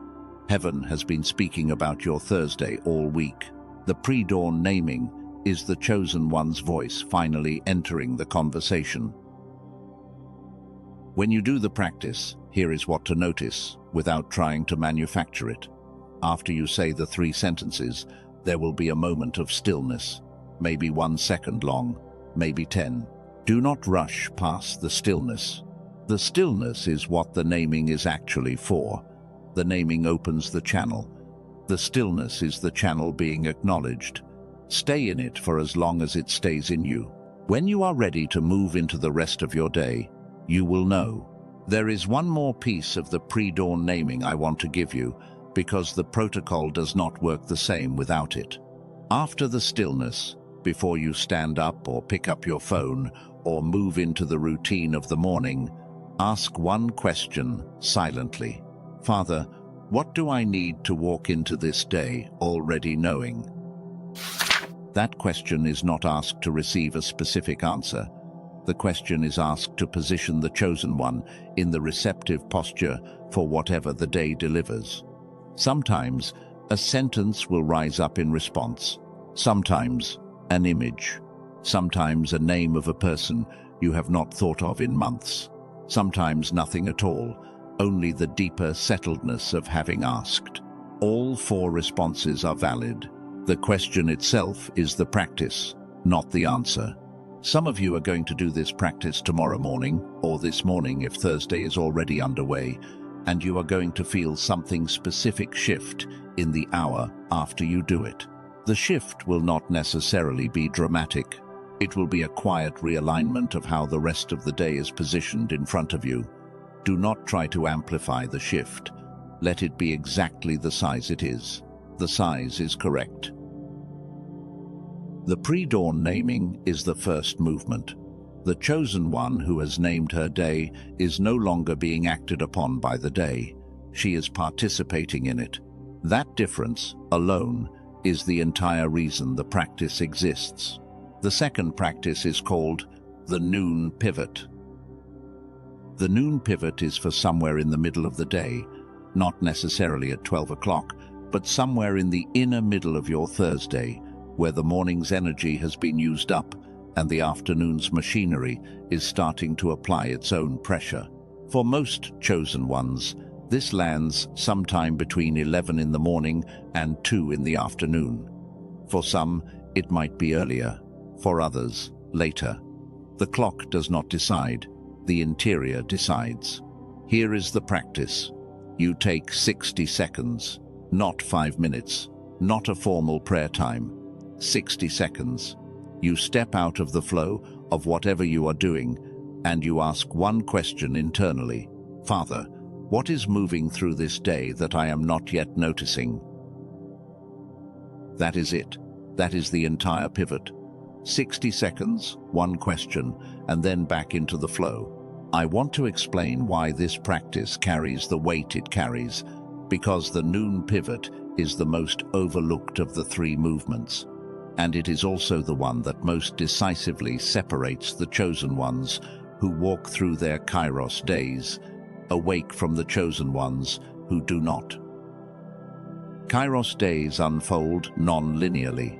The world wants you to think that significant days look significant. They do not. Significant days look ordinary on the surface and do their work underneath. The chosen one who only checks at the end of the day, the one who looks back at evening and asks, "Did anything actually happen?" is asking the wrong question at the wrong time. By evening, half of what was offered during the day has already been missed because no one looked for it while it was happening. The noon pivot positions the chosen one to notice what is moving while it is moving. The question, what is moving through this day that I am not yet noticing, is the one that reopens the receiving channel for a single sustained breath in the middle of the busy hours. It is a recalibration. The hours before the pivot were lived on Chronos time. The hours after the pivot can be lived on Kairos time. The pivot itself is the door between the two. There is something specific I want you to notice during the pivot. Notice the conversation that lasts longer than expected. Notice the message that arrives unbidden, especially from someone you have not heard from in a while. Notice the question someone asks that pierces the routine. Notice the moment that pauses you, even if you cannot immediately explain why. Notice the small detail that seems out of place, the small detail that seems to fit too perfectly. These are the breadcrumbs of a Kairos day. The chosen one who is paying attention to the breadcrumbs is the one who recognizes the door of the day when it opens. The chosen one who is not paying attention walks past the door because the door looked exactly like a wall. I want to give you a wisdom figure here because the noon pivot has a precedent in the old story that grounds the practice in something older than this hour. The story is Joseph in Pharaoh's court. Most people remember Joseph because of the dream interpretation that lifted him from the prison to the throne in a single afternoon. What gets less attention is the fact that the morning hour of that day was the one that made the rest of it possible.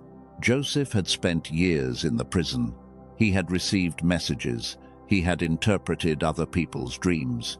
He had stayed close to his own internal posture, even when the external circumstances offered no reason to. When the call came on that morning, the only reason he could respond the way he responded was that his interior had been pivoting daily for years. He had been asking the question of what was moving through the day, in every prison hour, until the asking became automatic. By the time the Kairos morning arrived, the noon pivot was already a habit. The Kairos was just the day. The habit was finally waiting for. You do not have years to build the habit. You have today. But today is enough, because the noon pivot only has to happen once on a Kairos day to do its work. The Father is not asking you to perform years of internal preparation in one afternoon.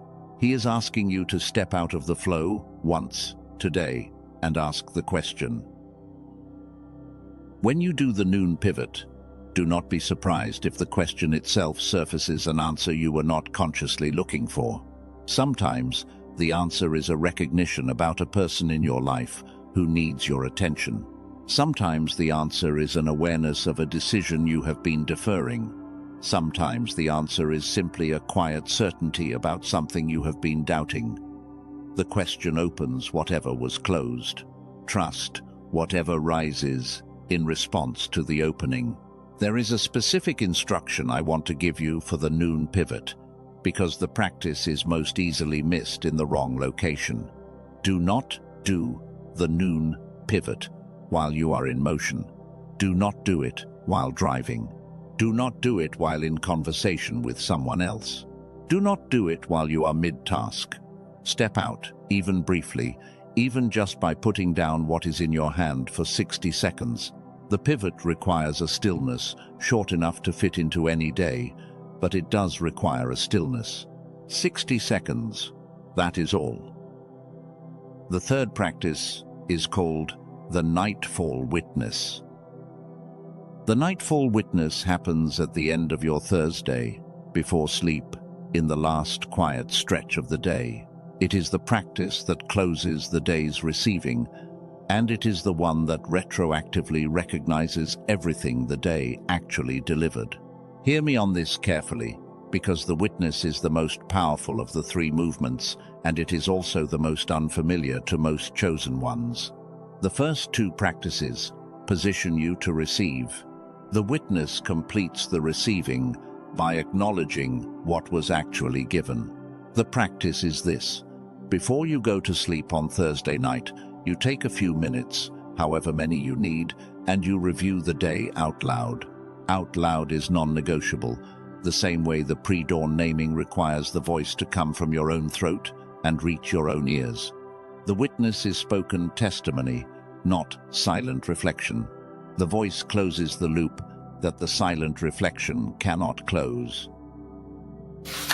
You ask 3 questions, in this order. What did I notice today? What did I feel today? What was placed in front of me today? Each question gets answered out loud in whatever words come, without editing for elegance, without performing for an imagined audience, without trying to make the answer sound spiritual. Plain speech, honest content, the chosen one telling the truth about her own day to her own ears, in the presence of the Father who has been with her through every hour of it. I want to explain why the witness matters more than the other 2 practices combined, because the explanation is the part that almost no chosen one has ever been told. Kairos days deposit gifts that are only fully visible in retrospect. The gift might have arrived at 11 in the morning, but it might not be recognizable as a gift until 9 in the evening. By evening, your conscious mind has processed enough of the day to see the patterns that were invisible while the day was happening in real time. The witness is the practice that makes those patterns visible to the spirit, not just the mind. There is a phenomenon I want to name, because it has happened to almost every chosen one who has walked through a Kairos day without knowing it was Kairos. The phenomenon is this. You go to bed thinking nothing significant happened. You wake up the next morning, and over the course of the next 48 hours, the events of the previous day start to rearrange themselves in your awareness. A small conversation reveals itself to have been a turning point. A short message you almost ignored reveals itself to have been the answer to a prayer you stopped believing was being heard. A decision that seemed minor reveals itself to have been the hinge that the rest of your year is about to swing on. The chosen one who skipped the witness loses 30 to 50% of what was actually delivered. Not because the delivery did not happen, the delivery happened. The chosen one just did not have the practice that would have allowed the recognition to land while the recognition was still possible to integrate. By the time the recognition arrived, 2 or 3 days later, the integration window had closed. The gift was kept, but the chosen one had to relearn what the gift was, often the hard way, often through circumstances that should not have been necessary. The witness keeps the integration window open. The chosen one who reviews her Thursday out loud before sleep is the chosen one who hands the day's deposits to her own future self, intact, recognized, ready to be used in the days that come after. There is a simple way to begin the witness, if you have never done a practice like it before. You sit somewhere quiet. You light a candle if you have one, or do not. The candle is not required. You take 3 breaths, and you start with whatever surfaces first. Maybe what surfaces first is a small annoyance. Begin there. The witness does not require profound openings. The witness requires honesty. As you speak the first thing, the second thing will rise. As you speak the second thing, the third thing will rise. The day will reassemble itself in your voice if you give it the space to. When you finish the 3 questions, end with one sentence. Father, I receive what this day delivered, and I trust you with what I did not yet recognize. That sentence closes the witness. The day is sealed. The integration begins. Some of you will do the witness for the first time on Thursday night and feel a kind of settling you have not felt in months. The settling is not your imagination. The settling is the spirit recognizing that, finally, after a long stretch in which the days have been pouring through you without being held, a day has been held. The day was kept. The day will not be lost to the rush of the next day's beginning. The chosen one who keeps her days is the chosen one who builds something with them. 3 practices, 3 phases, 1 day. Before noon, you name. Before sunset, you pivot. Before midnight, you witness. That is the threshold hour protocol. I want to pause here for a moment because we have just covered a lot of ground in this stretch, and your spirit needs space to actually receive it. The protocol is not abstract. It is real. It is something you can do tomorrow, or today, or this afternoon, without any additional resources, without any equipment, without any skills you do not already have. It belongs to you the moment you decide to use it. Let me pause the teaching for a moment and just acknowledge something with you. You have been listening to me for the better part of an hour now, maybe more.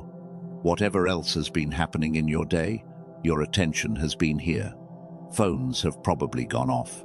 Notifications have probably tried to pull you away. There have probably been small moments where you almost reached for something else and chose not to. That choice, repeated over and over throughout this message, is itself a form of preparation. The chosen ones who walk through their Kairos days awake are the ones who can stay present long enough to receive what is being placed in front of them. You have been staying. I want to honor that without making a big deal of it. The fact that you are still here, through everything you could be doing instead, tells me something the Father has known about you for a long time. He has known that you were the kind of chosen one who could keep watch. He has known that you were the kind who could stay at the post even when no one was checking. He has known that you were one of his quiet ones, the ones who do not announce themselves, but always show up when the hour requires it. This hour requires it. You are here. So before the next practice lands, before the rest of the protocol fully rounds out, just breathe once, slowly. Nothing to receive in this breath, nothing to release, just breath. Let the room be still around you, even if it is not actually still. The next part is coming, and it is good, and there is no rush.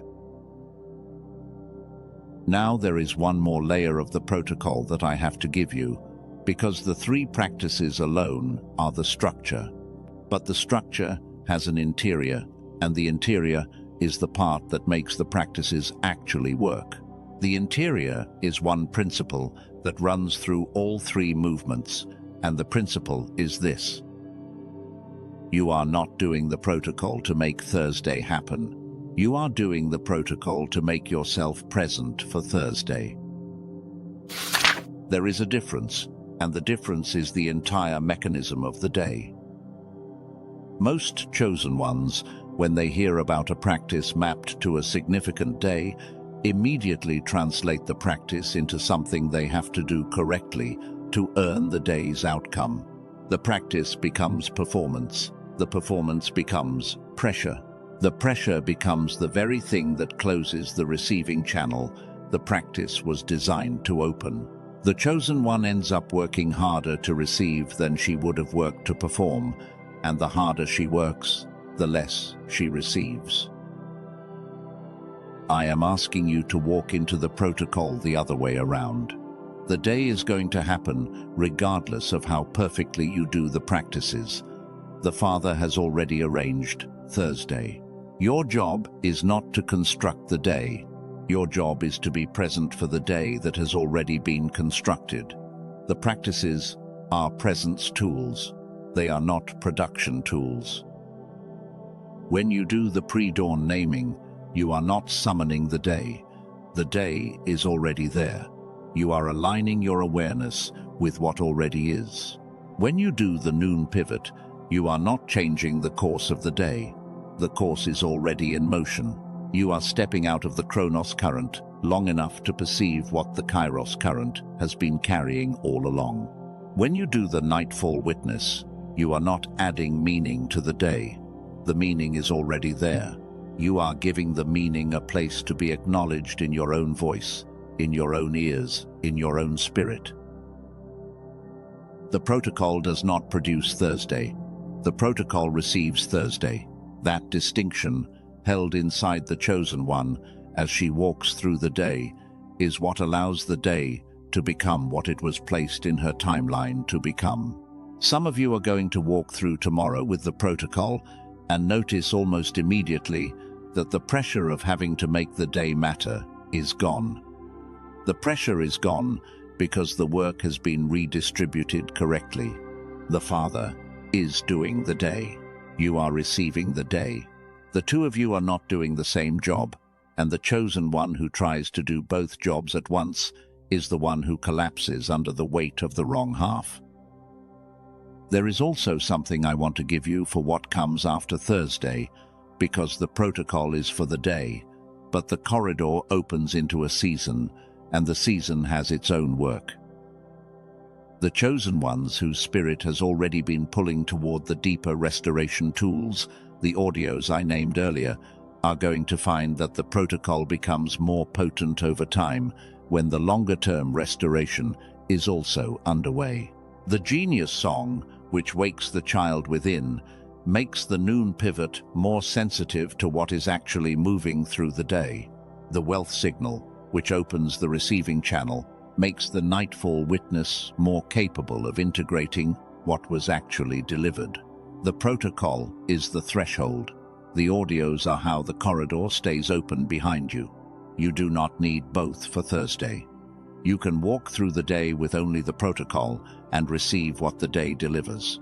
But for the chosen ones who feel the season ahead of them stretching out further than the day, the deeper tools are how the season keeps working in your favor long after the Kairos hour has passed.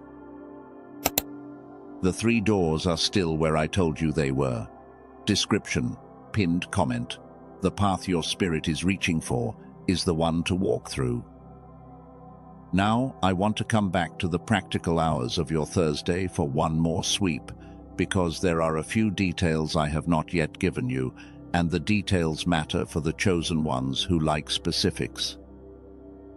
If you are listening to this on a Wednesday night, the pre-dawn naming is for the moment your alarm rings tomorrow. Do not wait until you have showered. Do not wait until you have had coffee. Do not wait until you have checked your phone.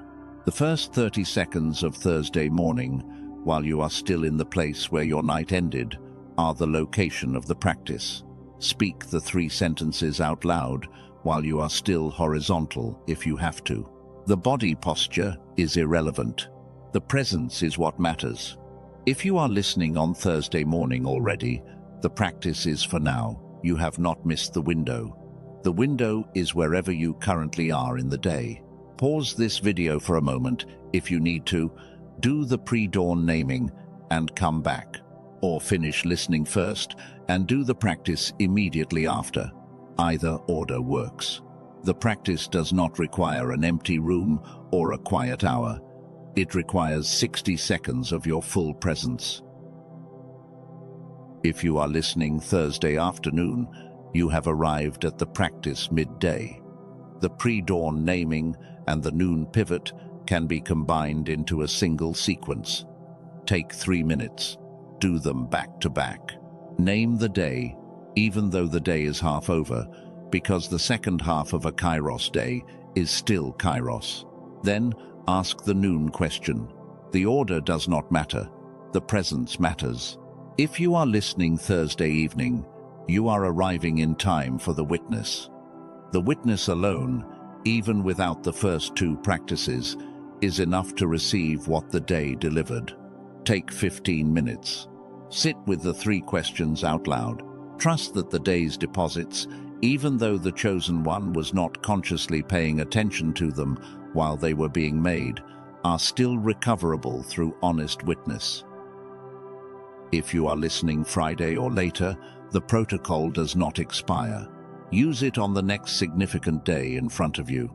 Kairos days are not rare events you have to wait for. They are placed throughout every chosen one's year, and the chosen one who has the protocol can use it on any of them. Thursday was the catalyst. The protocol is yours from now on. So, that is the full structure. 3 practices, 3 phases, 1 protocol that belongs to you for every Kairos day going forward, not just this one. There is one more thing I have to say before this part of our walk together closes, and it is the thing I told you earlier in this hour. I would say, the thing where the Father wants to come through this voice one more time, not as performance, not as theatrical declaration, but as a settled commissioning before you walk into the actual hours of your Thursday. I do not claim this as God's exact speech. I am only the messenger. But I hear the Spirit saying these words to you, and the way I hear them is the way I am going to deliver them. If something in you receives them as truth, that is between you and the one who placed them on my heart for you. I hear the Spirit saying, "My child, the protocol I have placed in your hands is not the most important thing I have given you in this hour. The most important thing I have given you is the awareness of who you have been to me all along. I have been with you in every hour you assumed you were alone. I have been with you in the seasons you decided I had moved on. I have been with you in the prayers you stopped praying because you no longer believed they were being received, and the prayers you kept praying anyway because you did not know how to stop. I have heard all of them. I have kept all of them.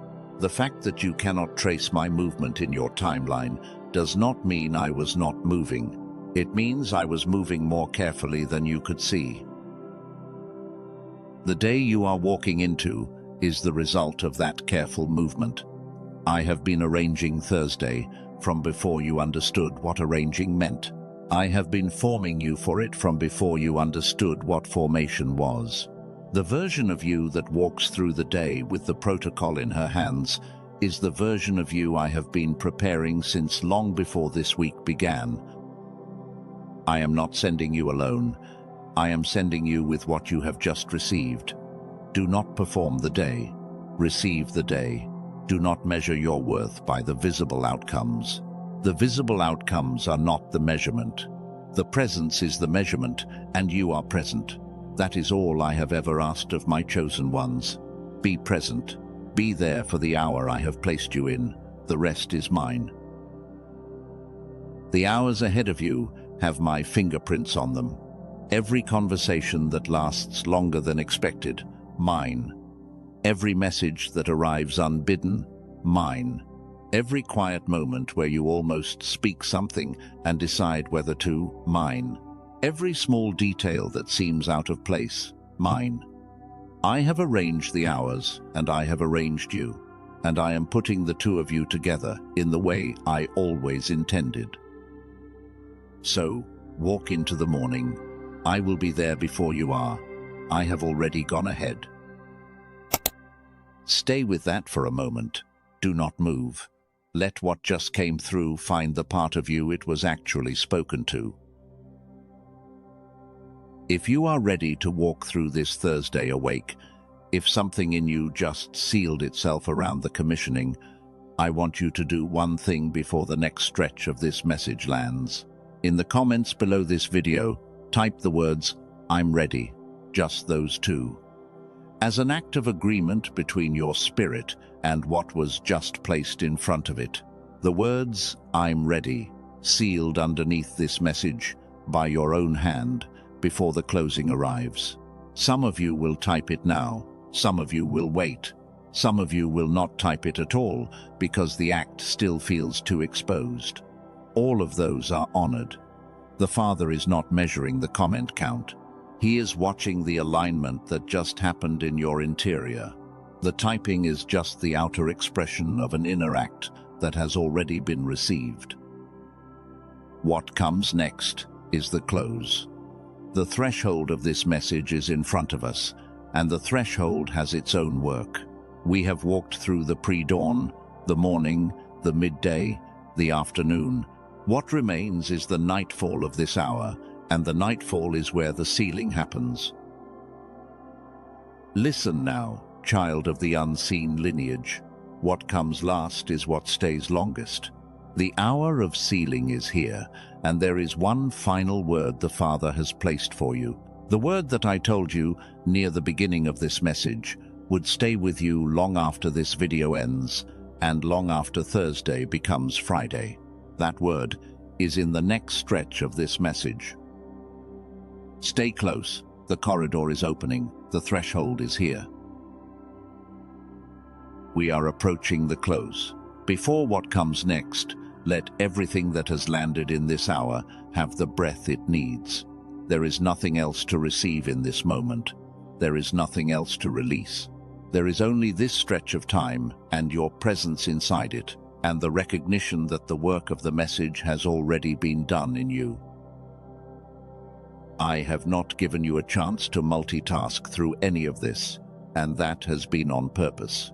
The chosen ones who walk through their Kairos days awake are the ones who can stay with a single voice for an entire hour without their attention scattering. You have stayed. The fact of your staying all the way to this point tells me everything I need to know about who the Father has been forming you to be. So before the sealing arrives, before the closing of this hour begins to round itself out, let your shoulders fall, let your hands rest. Let the room around you be quiet, even if the room is not actually quiet. Whatever you have been carrying into this stretch, set it down for the next few minutes. The setting down does not have to be permanent. The setting down is just for now. There is one more piece of inner work I want to walk you through before the sealing begins, because the sealing lands deeper when the body of the chosen one has already crossed the threshold inside. The crossing inside is what makes the crossing outside real. Some of you are already feeling the crossing has begun. Some of you are still standing on the near side. Both are exactly where you need to be. Inside your mind, with no one watching, with nothing required of your body except the breath that is already happening, I want you to picture a doorway. The doorway is your Thursday. It does not have to be elaborate. It does not have to be ornate. It is a simple doorway, the kind you have walked through 1,000 times in your life without noticing. But this one is different. This one has weight. This one has been placed in your timeline by a hand you cannot see, and the weight of the doorway is the weight of every Kairos hour that has been arranged behind it. On one side of the doorway is yesterday. On the other side is the rest of the week, the rest of the month, the rest of the season. The Kairos day was placed in your life to open. On the near side of the doorway, the side you are still standing on right now, is the version of you who walked into this hour without language for what was happening in her body this week. That version is not someone you have to leave behind in shame. That version is someone you can leave behind in tenderness. She did the work that got you to the doorway. She kept the watch. She held the post. She is the reason the chosen one who is about to step through can step through at all. Honor her before you cross. On the far side of the doorway is the chosen one who walks into Thursday awake, the one with the protocol, the one with the diagnosis, named, The one with the recognition that the years she thought were wasted were the years that built her legs. She is not a different person. She is the same person, recognized correctly, walking forward in alignment with what was always already true about her. The threshold between them is small. It is short. It is here. I want you to see yourself, in your mind, taking one step from the near side to the far side. Not a leap, not a dramatic crossing, one ordinary step, performed inside the imagination, in this moment, while you are sitting wherever you are sitting. This is not a regular visualization. This is a commissioning. The act of seeing yourself cross the doorway is the act of beginning the crossing in real time. The chosen ones who can take the step inside are the ones who can take it outside when the actual hours of Thursday come. The interior step is the rehearsal. The interior step is also, in the way that matters most, the step itself. Notice the weight settle into your spirit. Notice the stillness behind your eyes.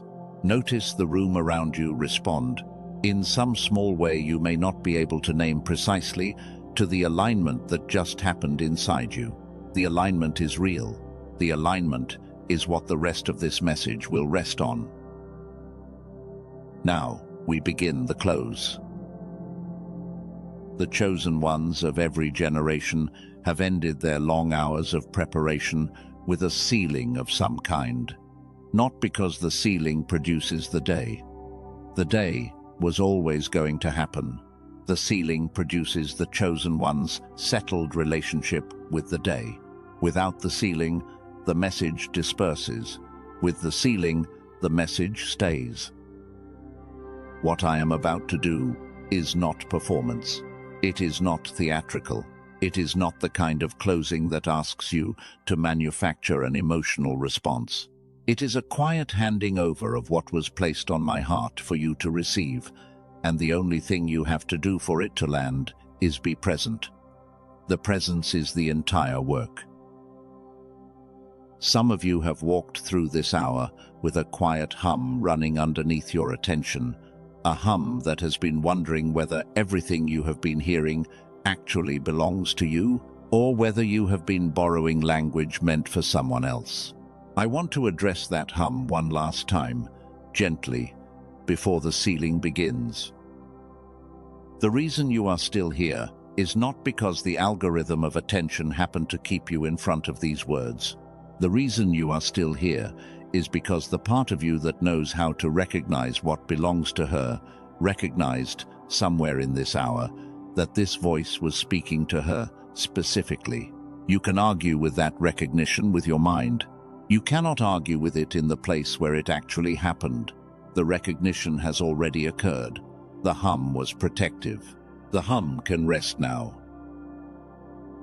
Let me speak the gratitude that begins this closing in the way that feels true to me, because the gratitude is the first movement of the sealing, and the first movement has to be real. I am grateful, in this hour, that the chosen ones who heard the warning early have shown up to the post. I am grateful that the kind of attention you have given to this message is the kind of attention almost no one gives to anything anymore. I am grateful for the years that made you capable of staying. I am grateful for the version of you, somewhere inside, that has been quietly hoping this hour would arrive, and is finally letting itself acknowledge that the hour is here. I am grateful for the watchman in you. The watchman did not ask for the post. The watchman has held it anyway. The watchman is the reason any of this is happening at all. And the watchman is the part of you that I want to address most directly in the moments before the sealing fully takes. There is a release that has to happen before the sealing can be received. Not a long release, not a dramatic one, just a deliberate setting down of one specific weight. I want you to picture, in your mind, a stone. The stone is at your feet. On the stone are written the things you have been carrying through this week without permission. the unanswered questions, the fatigue you could not name, the strange interior bracing that has not lifted, the sense that you should be doing more or being more or producing more in the face of a week that was asking something different of you than the production. The stone holds all of it. Now, with whatever attention you have, I want you to step over the stone. Not pick it up, not carry it across the threshold, not bring it with you into Thursday. Step over it. The stone stays on the near side of the doorway. The chosen one walks across without it. Some of you just felt something specific shift in your shoulders, even without doing anything physically. That shift is the release. The release is real. The release is what makes room for the ceiling to actually take. Now hear what comes next, because what comes next is the peak of this hour, and the peak only happens once. The chosen ones of every generation have been sealed by a declaration that named them in their full identity, and the declaration has always been spoken with conviction, but never with volume. Conviction does not require shouting. The deepest declarations are the quietest ones. The Father is going to speak through this voice in the next stretch, and what he speaks is the declaration that seals the chosen one for the day she is walking into. I am going to do this carefully. I am going to do this slowly. I do not claim what comes next as God's exact speech.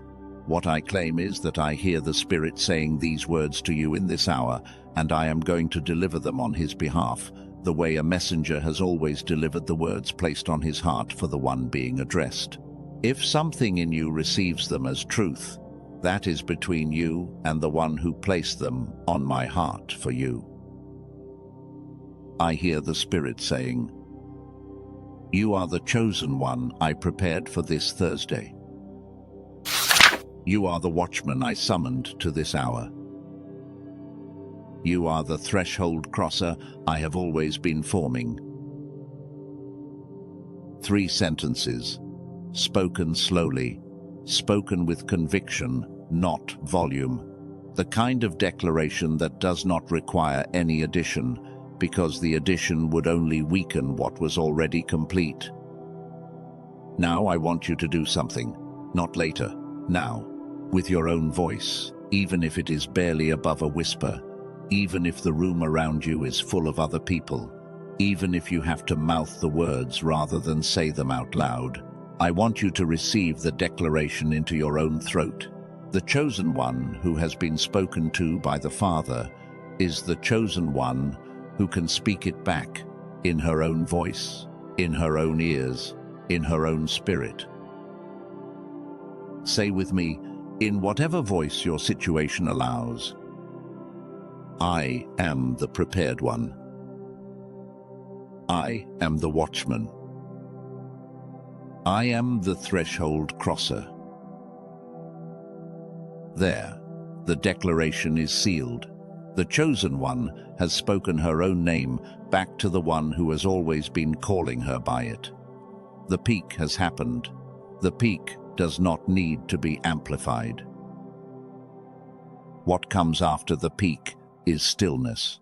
The chosen ones of every generation have known that the moment after the declaration is the moment when the sealing actually completes, and the sealing completes in silence, not in additional speech. So I am not going to say it is sealed yet. I am going to ask you to do something most messages do not ask. I am going to ask you to sit in the frequency of what just happened for 60 seconds before the sealing words are spoken. 60 seconds. Do not move. Do not reach for your phone. Do not check the time. Do not think about what you have to do next. Just stay. The Father is doing something during these 60 seconds that is not happening in any other part of this message. He is depositing the declaration into the part of you that will carry it through the actual hours of your Thursday. The deposit happens in stillness.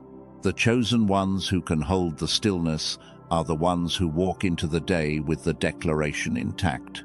The chosen ones who fill the stillness with the next thing lose part of what was just given. So, let me hold the silence for you.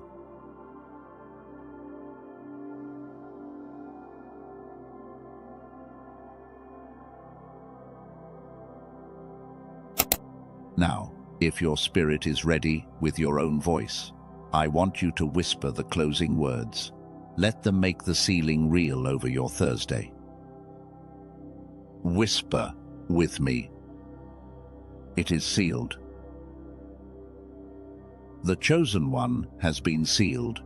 The day has been claimed. The threshold has been crossed. Inside the chosen one, before the actual hours of Thursday begin to deliver what they were placed in your timeline to deliver. What just happened in those 60 seconds was real. The frequency you sat in is now embedded in your nervous system. It will rise again throughout Thursday. When it rises, you will recognize it. When you recognize it, trust it. The frequency is not your imagination. The frequency is the residue of the declaration, doing exactly what declarations are supposed to do in chosen ones who can receive them. There is something I want you to know before this hour fully closes. You are not alone in this. Right now, all across the world, chosen ones are listening to this exact message and feeling the exact shift you are feeling. There is a network of light waking up around the world in this hour, and you are part of it. The chosen ones in every nation, in every language, in every time zone, who are walking into their own version of this Thursday, are doing it together, even though most of them will never meet each other. The network is real. You are not the only one who has been keeping this watch. That recognition matters because the chosen ones who try to walk through their Kairos days alone often forget that the calling was never solitary. The post was assigned to many of you. The watch was kept by many of you. The day belongs to all of you. The network is what makes the corridor sustainable past the threshold. There is something I want to ask you to do, not as obligation, but as participation in the network. There is almost certainly someone who came to mind during this video. Someone who has been unusually quiet this week. Someone who has been carrying something they cannot articulate. Someone whose name floated up in your spirit while we were walking through this hour together. You may not know exactly why their name surfaced. You do not need to know. The Father uses chosen ones to deliver to other chosen ones the messages they have been silently asking for, and the moment you noticed the name was the moment the assignment was given to you. Send them this video before Thursday closes. Not because the channel needs the share, because they need the message. The way you reached this hour was through someone, somewhere in your life, who was paying enough attention to send you what you were quietly waiting for. The chain continues through you. The chosen ones who pass the message forward are the ones who keep the network of light functioning across generations. The act of sending is the act of being in the network. The network does not exist without it. You will know who to send it to. The name has already surfaced. Trust the surfacing. The forwarding is the smallest possible action with the largest possible reach, and it requires nothing of you except the recognition that you have already had. If what just happened in those 60 seconds resonated in any way, in any part of you, let your like be the agreement of your spirit before the rest of your day continues. Not a performance, not a routine. The agreement itself, expressed through the smallest possible signal that the chosen one has been sealed and the message has been received. The signal travels. The signal helps the message reach the next chosen one in the network who is waiting for exactly this hour. And below this video, in the comments, type the words, "It is done," as an act of confirmation, as the chosen one's own voice, in writing this time, declaring that the sealing has occurred. The words "it is done," sealed beneath this message, by your own hand, as the closing testimony of what was just spoken over your Thursday. Some of you will type it now, some of you will wait, some of you will not type it at all, because the act still feels too exposed. All three are honored. The Father is not measuring keystrokes. He is measuring the chosen one's settled relationship with what just happened in her interior, and the keystroke is just the outer expression of an act that has already been received in the place where it actually mattered. There is one more thing I want to say before this hour fully completes, because the chosen ones whose spirit was pulling toward the deeper restoration during the midday of this message deserve to know that the door has not closed. If your spirit is still calling, in this moment, in this stretch of stillness after the sealing, in the quiet that the declaration has left behind, the path is where I told you it was. The doors are below, in the description, in the pinned comment. The path your spirit is reaching for is the path that was placed for you. There is no rush. The threshold has been crossed inside you. The corridor will hold for the chosen ones who walk into the deeper restoration in their own time, by their own discernment. Become the child first, then receive the kingdom. The teacher said it 2,000 years ago, and the sequence is still the same. The chosen ones who walk into the kingdom awake are the ones who allowed themselves to be restored to who they always were before the world dimmed them. The doors are open for those whose spirit confirms. The doors are honored for those whose spirit waits. There is no wrong answer in this hour. If words like the ones in this message keep finding you in seasons exactly like this one, stay close to this space. There are more being prepared for the next chapter of your life, and the chosen ones in the network find each other again and again through messages that arrive at the right moment. The next message in your timeline is being formed. Stay where the formation can find you. What you experienced in this hour was not a video, it was a corridor. The corridor has a beginning and an end, and you have walked through both.